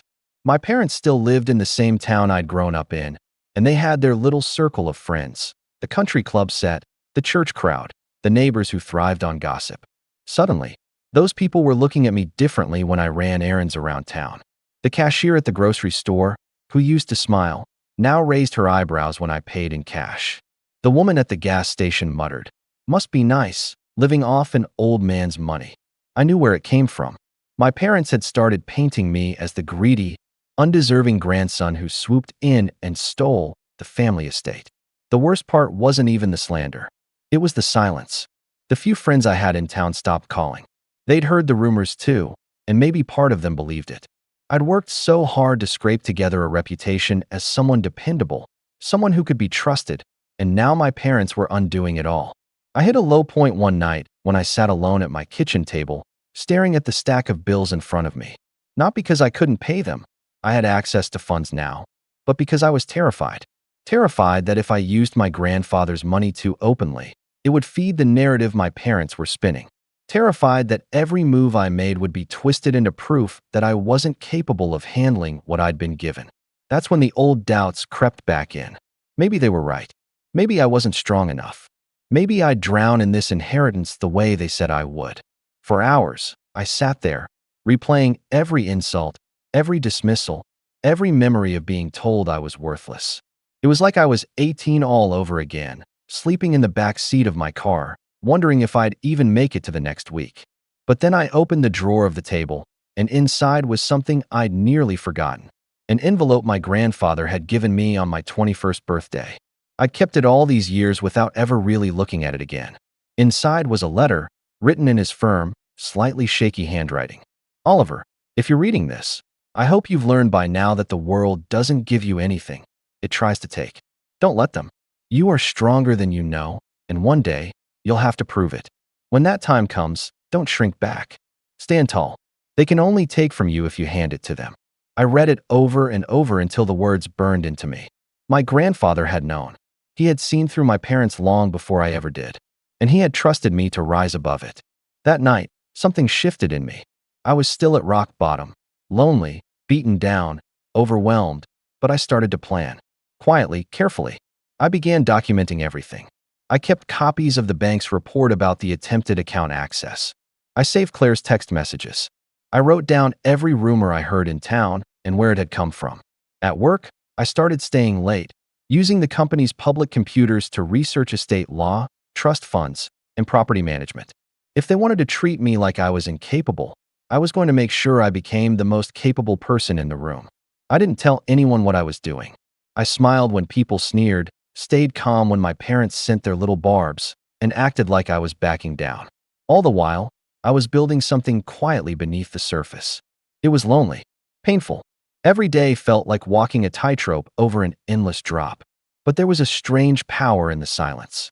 For the first time, I wasn't reacting, I was preparing. And I had the distinct, unshakable feeling that my grandfather would have been proud. I didn't know when or how, but I swore to myself that the day would come when the balance shifted, when I'd stop being the target and start being the one holding the strings. I just didn't realize how quickly that opportunity would arrive, or how brutally my parents would try to force my hand. The shift didn't happen overnight, but once it began, it felt unstoppable, like a tide finally turning in my favor after years of being dragged under. I kept my head down, worked long hours, and poured myself into learning everything I could about handling wealth responsibly. It wasn't about the money itself, not really. It was about proving to myself that I wasn't the helpless child my parents had always claimed I was. The first real turning point came when I hired a financial advisor. Not someone flashy or connected to my parents' world, but a quiet, meticulous man named Richard who had been recommended through a coworker. He wasn't impressed by the size of the estate, and he didn't treat me like a child. He sat across from me with a yellow legal pad, asked careful questions, and listened to my answers without judgment. By the end of our first meeting, he handed me a simple plan: investments diversified, taxes covered, long-term security built in. "You're more than capable," he told me as we shook hands. "You just needed someone to confirm it." Those words lit something inside me. For the first time, I felt like I wasn't just holding on to my grandfather's gift out of fear, I was building on it. I used part of the estate to buy a modest home in a quieter part of town. Nothing ostentatious, nothing my parents could sneer at as showing off. But it was mine. Walking through those empty rooms the first night, I stood in the middle of the living room and just let the silence wash over me. No one could throw me out here. No one could tell me I didn't belong. The keys in my pocket were proof that I'd finally carved out something real. At work, too, things started to change. I'd been just another name on the payroll, but now, with the weight of my grandfather's letter in the back of my mind, I started pushing harder. I volunteered for projects, stayed late, delivered more than people expected. Slowly, people began to notice. A promotion came, small, but significant. My boss told me, "You've got leadership in you, Oliver. You just need to believe it yourself." I didn't broadcast any of this. I knew better than to let my parents catch wind of how well things were going. But inevitably, word trickled out. Small-town gossip had a way of circling back, and soon enough, I started hearing whispers that only fueled me more. "He bought a house. He's got a new job title." Maybe Harold knew what he was doing after all. The rumors my parents had spread were starting to crack, replaced by something else. Respect, even if grudging. And that respect terrified my parents more than anything. One evening, Claire showed up at my new house uninvited. I didn't let her pass the porch. She stood there in heels, arms folded, her expression caught between disbelief and irritation. "Nice place," she said flatly. "Did you decorate it yourself? Or did you finally get someone to hold your hand?" I didn't bite. I just leaned against the doorframe and said, "I'm doing fine, Claire. Better than fine." Her eyes narrowed. "Don't get cocky, Oliver. You think one house and a job promotion means you've won? Dad's already looking into ways to." She stopped herself, biting her lip. But I caught it. "Dad's already looking into ways to" what? Regain control? Undermine me? It didn't matter. I knew then that they hadn't given up. And that's when I realized my rise wasn't just about survival anymore. It was about positioning. Every step forward was leverage. Every success was a weapon they couldn't take from me. I began aligning myself with people outside of my family's reach. I joined a local charity board in my grandfather's name, honoring the work he'd quietly done for years. I networked with people who respected my grandfather, who remembered his integrity and generosity. With each handshake and each connection, I was weaving a net of support around myself, one my parents couldn't break with gossip alone. Inside, I was still cautious, still carrying the scars of those early years. But for the first time, I felt a quiet confidence building. My parents had expected me to stumble, to drown in responsibility. Instead, I was learning to swim in deeper waters than they ever imagined. Still, I kept my preparations hidden. I knew the storm wasn't over. If anything, it was gathering. And when it broke, I wanted to be ready, because I could feel it coming. My parents weren't the type to accept defeat quietly. They'd tried manipulation, they'd tried theft, they'd tried slander. None of it had worked. The next move, I knew, would be bigger, more desperate. And when it came, I had to be in a position not just to defend myself, but to strike back. The setup came almost by accident, though in hindsight it felt like my grandfather's hand guiding me even years after his passing. I'd been attending more of those charity board meetings, the ones I joined in his honor, and it was at one of these gatherings that I met a man named Daniel Grant. He was in his late 50s, a retired attorney with sharp eyes and the kind of calm presence that made you lean in when he spoke. He'd known my grandfather personally, Apparently, they played chess together every Thursday night for nearly a decade. When he found out who I was, his expression softened. Harold was a rare man, he said, shaking my hand firmly. I hope you know how proud he was of you. Something about the way he said it felt different, almost conspiratorial. Over coffee later that week, he leaned across the table and lowered his voice. You should be careful. Your grandfather. He anticipated there might be trouble after he passed. He put certain protections in place. I froze. Protections? What kind of protections? Daniel smiled faintly. That's something we can talk about more formally. But let's just say, Harold wasn't blind to your parents' nature. He made sure the estate would be safeguarded in ways they wouldn't expect. If they overstep, it won't just be morally wrong. It'll be legally disastrous for them. For the first time, I realized I wasn't just playing defense. I had ammunition. Over the next few weeks, Daniel helped me understand exactly what my grandfather had done. The estate wasn't just a lump sum of money. It was structured carefully. There were deeds, shares in a small portfolio of properties, and even a trust earmarked specifically for philanthropic projects in my name. More importantly, there were clauses, ironclad stipulations that explicitly disinherited my parents if they attempted to interfere or present themselves as representatives.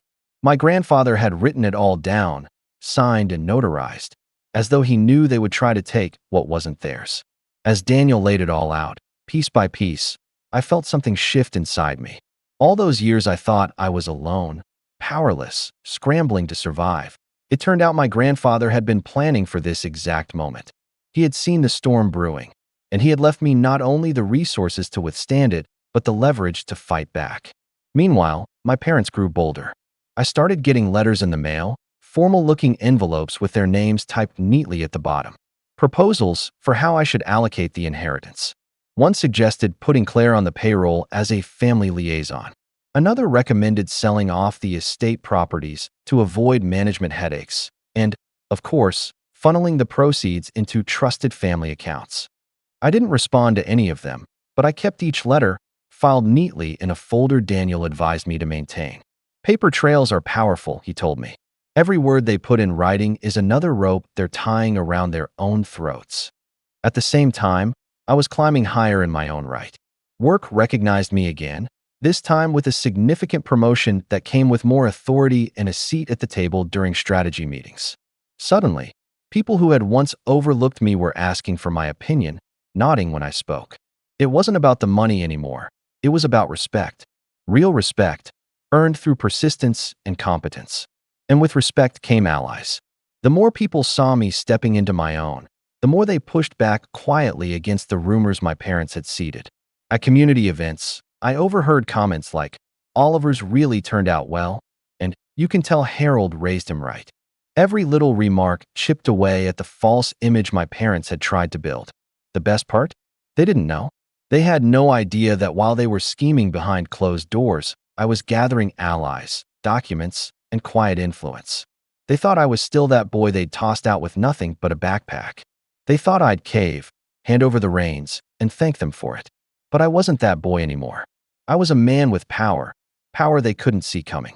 And then came the moment that tied everything together. One evening, Daniel handed me a small leather-bound notebook, worn at the edges. "Your grandfather asked me to hold on to this until I felt you were ready," he said. Inside were pages of my grandfather's handwriting, notes, reflections, and, at the back, a detailed outline of how to counter every move he predicted my parents might make. He hadn't just left me money, he had left me a playbook. As I closed the notebook, my hands trembling, I realized something with bone-deep certainty. The time for simply surviving was over. I wasn't just going to defend what was mine. I was going to set the stage so that when my parents inevitably made their next move, I'd be ready to crush it completely. They wanted to play games with me.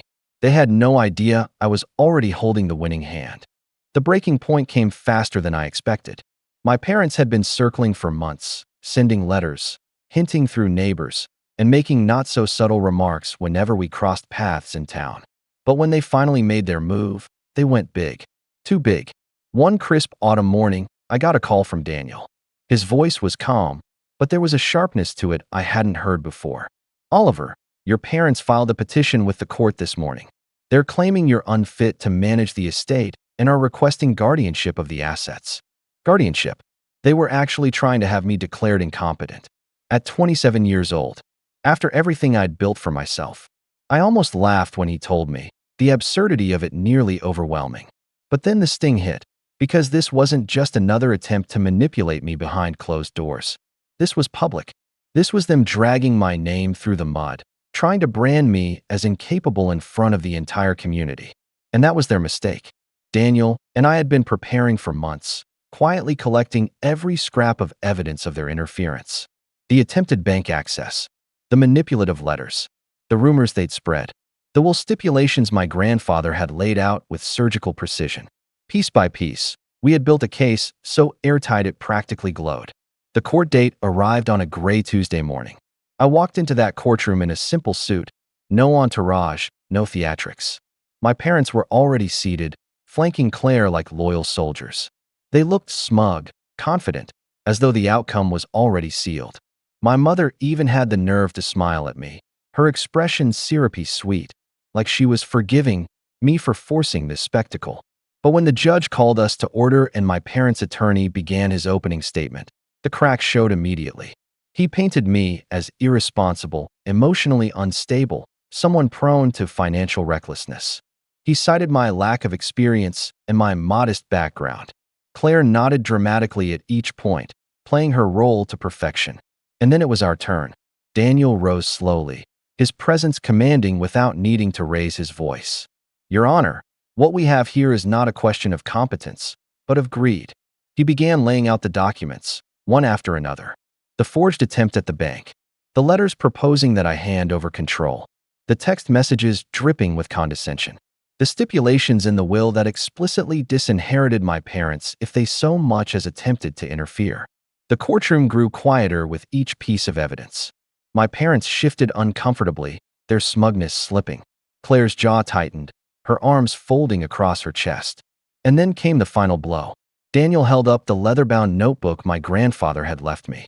Mr. Montgomery anticipated this very situation. In his own handwriting, he described his concerns about his son and daughter-in-law's history of manipulation. He wrote, and I quote, "If they attempt to take what is not theirs, it will be proof enough of why I chose Oliver." The words echoed in the courtroom like a gavel strike. I saw my mother's face pale, my father's fists clench, Claire's eyes dart to the floor. When the judge finally spoke, her tone was crisp and final. The petition is denied. The estate will remain solely in Oliver Montgomery's control. Furthermore, this court cautions the petitioners against any further attempts to undermine the explicit wishes of the deceased. This matter is closed. It was over in less than an hour, but the fallout was instant. My parents' attempt to seize control had not only failed, it had publicly exposed them for exactly what they were: manipulative, greedy, desperate.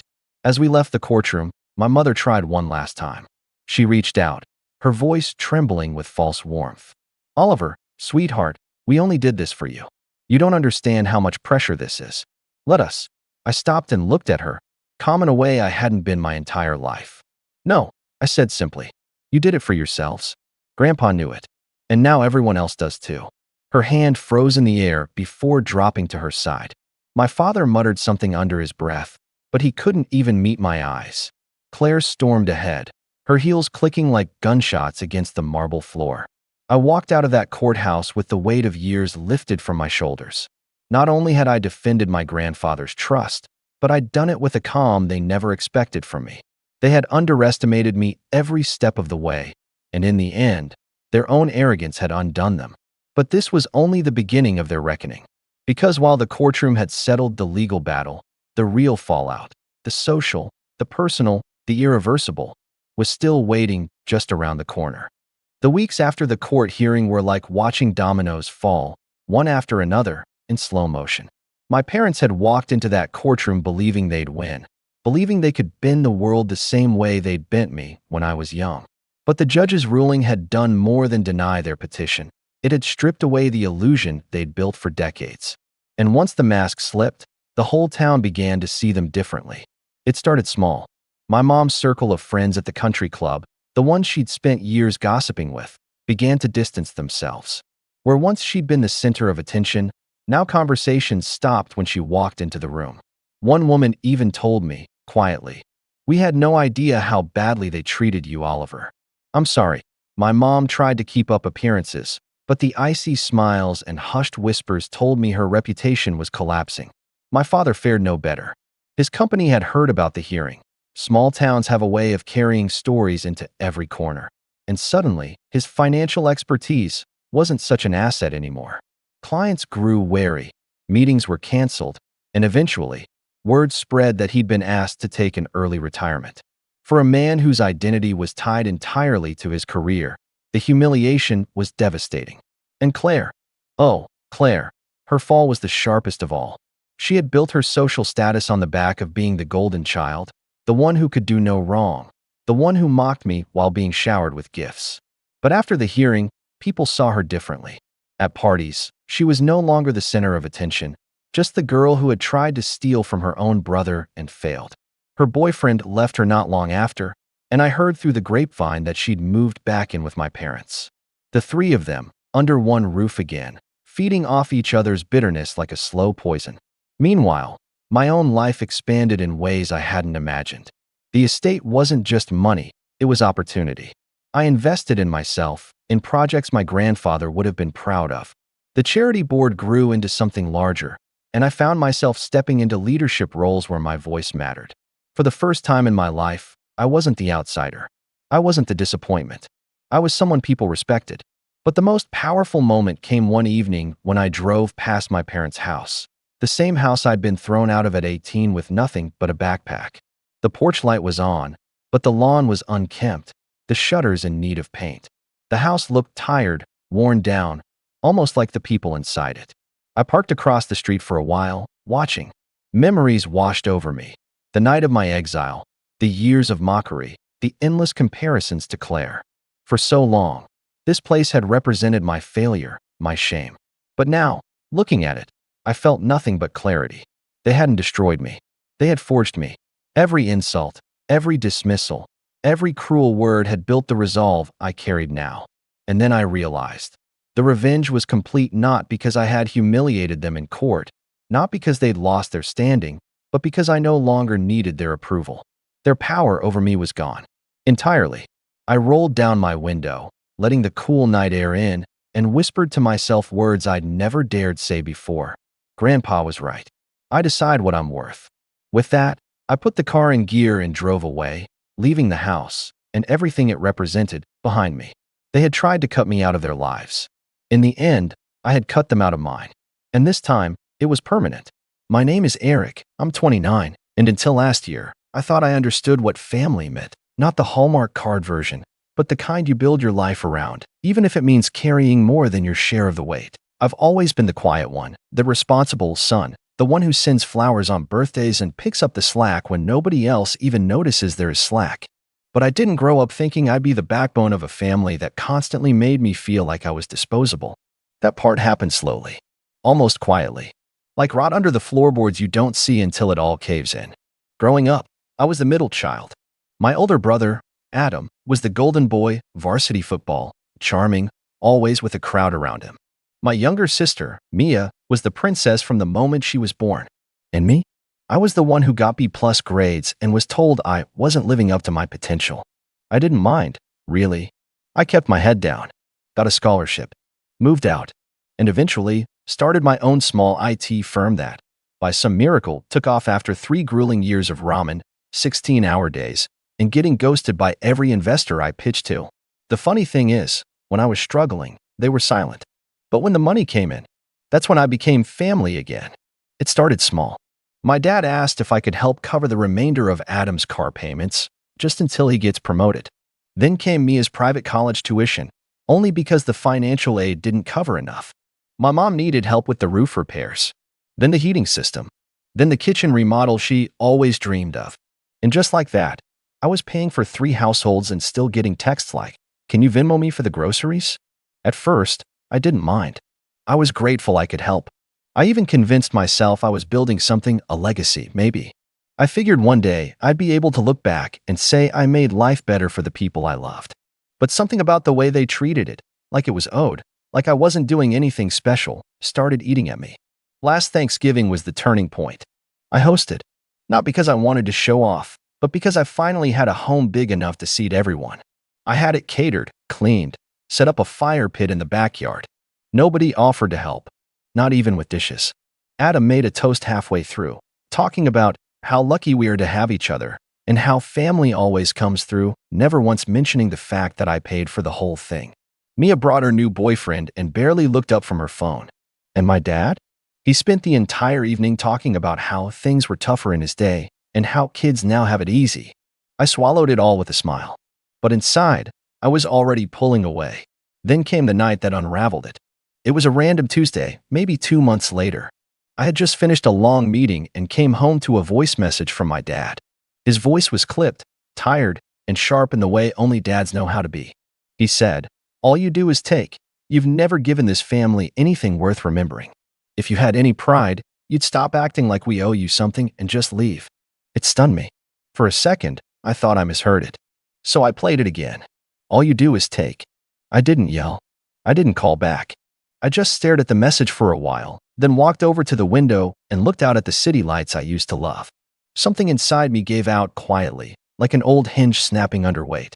I packed a bag that night and left. No dramatic goodbye. No announcement.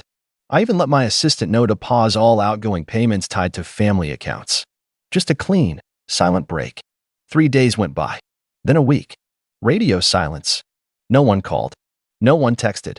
It took them almost a full month to notice. Mia was the first. She called me late one Friday night, her voice shaky. "Eric, hey, I just logged into the school portal and my tuition didn't go through this month. Did something happen with the account?" I could hear the panic she was trying to smother. That fake casual tone you use when you're trying not to sound desperate. I replied with just one text. Thought I never gave this family anything. No follow-up. No explanation. Just that. She didn't respond. But within the hour, I had 4 missed calls from my mom, 2 from Adam, and 1 from a number I didn't recognize. The voicemail from my dad? Hilarious in a dark way. "Eric, we need to talk. Whatever this little stunt is, it's not funny. Your sister's future is on the line. No apology. Just demands. Just that same old tone that said you owe us." That weekend, I flew to Denver. I'd never been, but I needed somewhere far enough to feel like I'd escaped orbit. I stayed in a small Airbnb overlooking the mountains. Slept better than I had in years. And for the first time in a long time, I didn't check my email. I didn't open any messages. I let the world spin without me. And back home? That's where it all started falling apart. Mia's school sent a notice of pending withdrawal due to non-payment. Adam's car, still unpaid, was repossessed. My parents' mortgage payment bounced. And just like that, the foundation they built on my silence cracked wide open. They started reaching out to extended family, telling their version of events, how I cut them off out of nowhere and abandoned my responsibilities. But the thing is, you can't rewrite a story when too many people already know the truth. And a few of my cousins? They knew. They'd seen the pattern for years. I got a message from one of them, Emma, my mom's niece. She said, "I've always admired how patient you are, but I'm glad you finally stopped being their safety net." That message hit harder than I expected. Because the truth is, I didn't want revenge. I wanted peace. But once you take away the thing they use to control you, once they realize they need you more than you ever needed them, that's when the real unraveling begins. I spent a week in Denver, mostly doing nothing. I'd walk to a little coffee shop near the Airbnb every morning, journal for a bit, then wander around downtown just to remind myself what uninterrupted silence felt like. No buzzing phone. No obligation. No one asking, "Can you just do me one more favor?" It was strange, at first, how foreign that calm felt. Like I had to unlearn the habit of bracing for someone else's disappointment. By the second week, I'd rented a car and driven out to Boulder. I hiked alone, something I'd always wanted to do but never got around to, because every time I planned a trip, someone in the family needed a bailout. A broken AC. A late credit card. Mia once called me from a resort in Cancun saying she lost her wallet and needed me to wire her emergency cash. That memory popped into my head as I stood at the edge of a cliff trail. Wind cutting through my jacket, the entire valley stretched out below me. I laughed out loud, really laughed. It echoed off the rocks. It took 3 full weeks before my mom broke the silence with something more than passive-aggressive voicemails. She emailed me. The subject line, "We need you to come home." No greeting. Just a long block of text that started with, "I don't know what's gotten into you," and spiraled into, Your father is furious. Then, we've done so much for you. And ended with, family doesn't abandon family.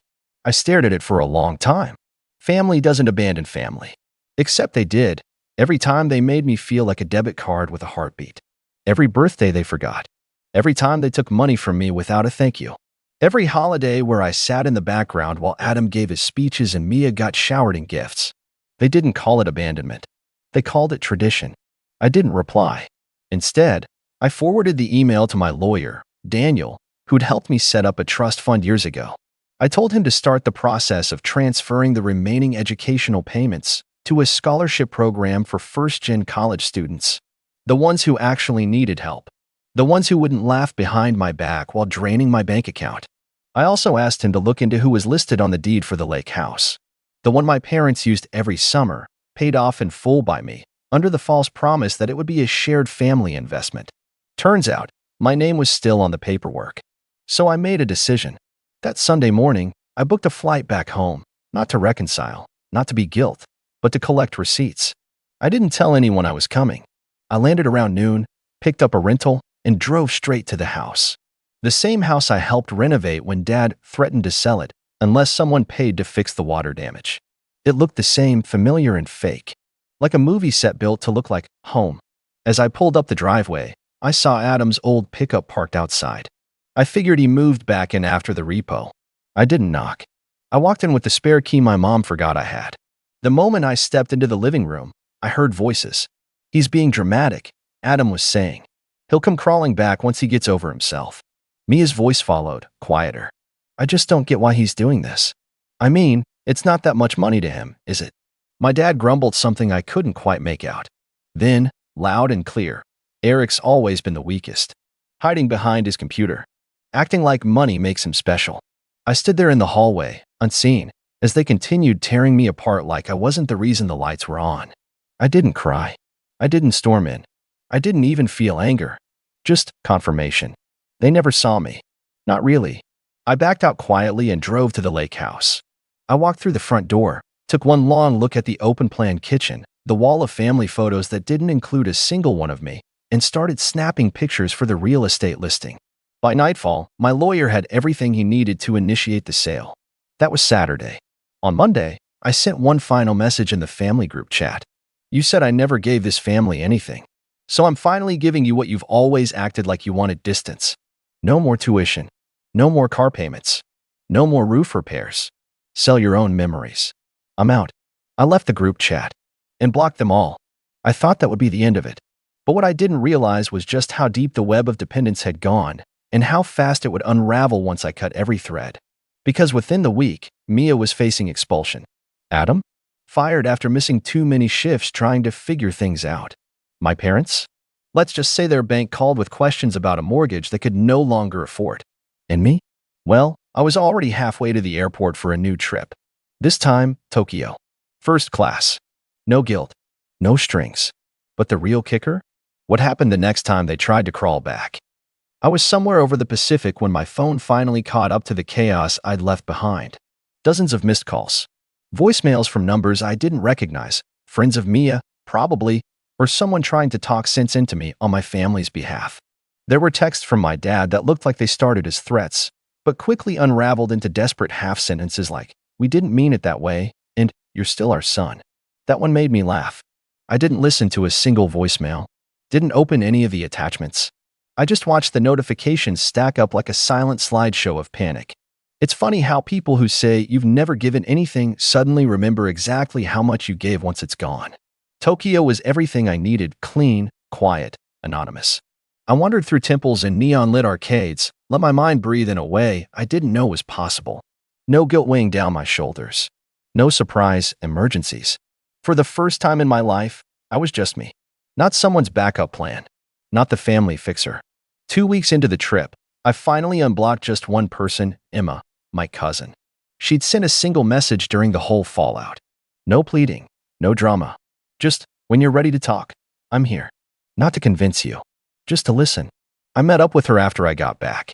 We sat in a cafe near her apartment, and she brought her laptop. "I want to show you something," she said, sliding it across the table. It was a Reddit thread. Of all things, Mia had posted, under a throwaway account, asking for financial help to stay in school after an unexpected family emergency. She told a story that painted me as the unstable one, said I'd abandoned the family for no reason, claimed I was having a breakdown. People were donating money. Strangers. Emma looked at me, tight-lipped. She's raised almost 6,000 so far. I figured you should know. I stared at the screen, feeling a twist in my gut that wasn't anger so much as sadness. There it was again. That same story, reshaped to fit the victim role. Only this time, she was doing it publicly, monetizing it, weaponizing strangers' sympathy. And worst of all, she still didn't see what she'd done. That night, I didn't rage post or call her out directly. I did something quieter. I took screenshots of every payment I'd made toward her education, bank transfers, tuition receipts, even the textbook fund I'd wired during her freshman year. I uploaded them in a private Imager album. No names, no dramatic captions, just dates, dollar amounts, and payment confirmations. Then I posted one anonymous comment on the thread. Before you donate, maybe ask where the other $90,000 went. Some people forget who helped them when the help stops. It didn't go viral. It didn't need to. But within 24 hours, her post was removed by moderators for suspicious activity, and the comments turned. That was the first real consequence any of them faced. The second came a week later, when I received a certified letter at my office. It was from my dad, not handwritten, typed like some legal notice. It opened with, "We are formally requesting a meeting to discuss the breakdown of our family dynamic." I almost choked laughing, like they were trying to hold a board meeting to fix what they broke. But buried in the legalese was the real reason they reached out. They wanted a portion of the proceeds from the lake house sale. Apparently, they believed they had emotional equity in the property. I passed the letter to Daniel without a word. He read it, smirked, and said, "Want me to send them a reminder that emotional equity doesn't hold up in court?" I nodded. And then we did one better. We sent them a copy of the original agreement one Dad had signed years ago when I first offered to pay for the lake house. It clearly stated, in his own words, "I acknowledge that this home is purchased by and remains the property of Eric, last name. I relinquish all future claims." He'd forgotten, or hoped I had. That letter shut them up real fast. But the silence didn't last. Not once word got out that I was selling the main house too. See, while I was in Tokyo, Daniel and I had been working on a quiet side project. Turns out, years ago, I'd loaned my parents a large sum under a verbal agreement when they couldn't keep up with the mortgage. They'd never paid me back. Daniel tracked every deposit, compiled every wire transfer, and we filed a lien on the house. They now owed me well over $80,000, which meant I could legally force a sale. Emma called me that night. "Eric, they're panicking. Your mom called mine in tears. Your dad's threatening to go on social media." I sighed. Let him. I've got receipts. Let's see who wins that PR war. But what I didn't tell her, that I wasn't doing this for revenge anymore. I was doing it for closure. Because what none of them realized was that I had given them everything, my time, my savings, my loyalty, and they mistook it all for weakness. They thought I was a faucet they could twist on whenever they were thirsty. And now they were learning what thirst really feels like. And yet, the most satisfying moment hadn't even come yet. Because the day the house went up for auction, I walked through the front door one last time. I parked across the street the morning of the auction. The air had that sharp, stale chill that always hung over our neighborhood in the early fall. I sat in the car for a minute, just watching. It was surreal seeing the home I grew up in, this place that had absorbed so much history, joy, bitterness, now with a small white sign staked in the front lawn. Notice of foreclosure. Auction today. No trespassing. I got out, hands in my pockets, walking slowly toward the house. The door was already open. Daniel was inside, speaking with the auction rep, a middle-aged woman with a clipboard and a no-nonsense look. He nodded when he saw me. "You don't have to be here for this," he said, gently. "I want to be." And I did. Not for vengeance. Not for the spectacle. But because this moment deserved a witness, someone to see it, feel it, and make sure it didn't just slip by like everything else I'd swallowed over the years. I walked through the living room, slowly, as if I were trying to absorb it all one last time. The dent in the hardwood from when Adam threw a baseball inside. The faded stain on the carpet where Mia spilled nail polish and blamed it on me. The wall where my parents used to pin up report cards and drawings until they quietly stopped adding mine.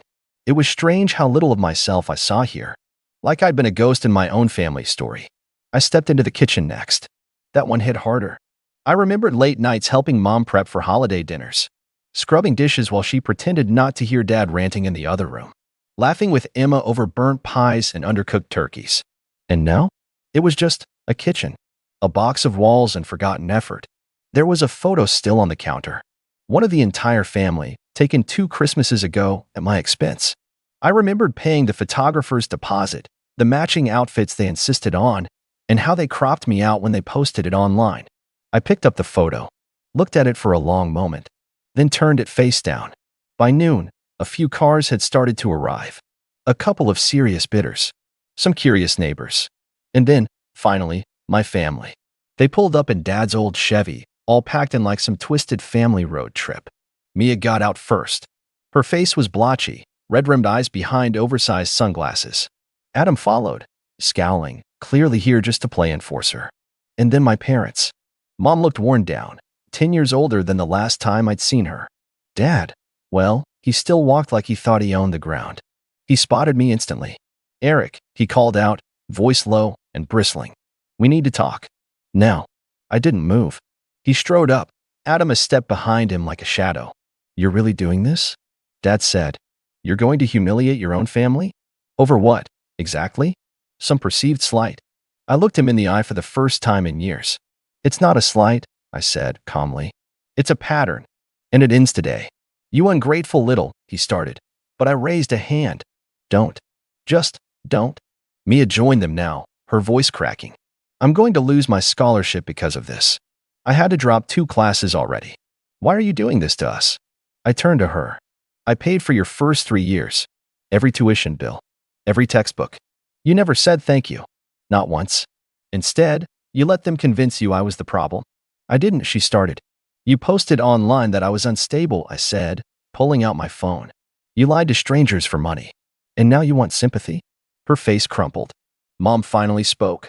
Her voice was hoarse. We're a family, Eric. Families don't do this to each other. No, I said. Families don't take like this. You took everything, my time, my money, my trust. And when I stopped giving, you called me selfish.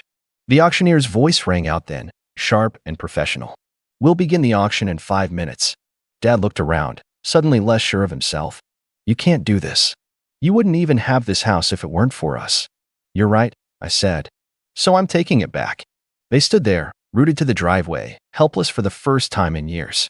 And I walked away. The house sold within the hour. A retired couple from out of town, looking for a place near their grandkids. They paid in full. I signed the paperwork, handed Daniel the keys, and never looked back. 3 weeks later, the moving truck arrived. My parents tried to fight it, claimed they had rights. But the court order was clear. They had 30 days from the date of the sale. No exceptions. They didn't even pack everything. Just grabbed what they could and left the rest in piles. Years of clutter. Boxes of old trophies, broken appliances, forgotten memories. One of the movers found a journal of mine tucked in a box labeled junk. It was from high school. I flipped through it. Every page was full of goals. Get into college, start a business, buy a house, take care of my family. Funny how none of those dreams ended the way I thought they would. I donated the furniture, trashed the rest. Emma helped me close out the estate. She was the only one who stayed neutral through it all and the only one I trusted. When it was over, she hugged me for a long time. You did the right thing, she whispered. Even if it doesn't feel like it yet. And she was right. It didn't feel good, not in the traditional sense. There was no soaring victory, no final confrontation with slow clapping applause. Just silence.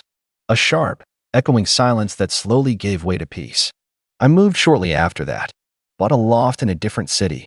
Smaller. Simpler. But mine. No secret bills. No guilt. The calls eventually stopped. The emails dried up. And over time, even the bitterness faded. I didn't hate them. I just disconnected. Like finally cutting the last thread of a frayed rope that had been dragging me underwater for years. One night, I sat out on my balcony, sipping tea, watching the lights flicker in the building across the street. I thought about that last Thanksgiving. About the toast Adam made. About the way they all smiled like they were in a commercial, completely unaware that the glue holding them together was cracking. And I realized something. They were never really a family. They were a system. A system that only worked as long as I stayed silent, stayed useful, stayed small. And now? Now they had to learn how to stand without me. I got a message a few months later. An email. From Mia. I don't expect a response. I just wanted to say, I get it now. And I'm sorry. I read it twice. Then once more. And then I archived it. Not out of spite, but because I no longer needed closure from them. I already had it from myself. And for the first time in my life, that was enough.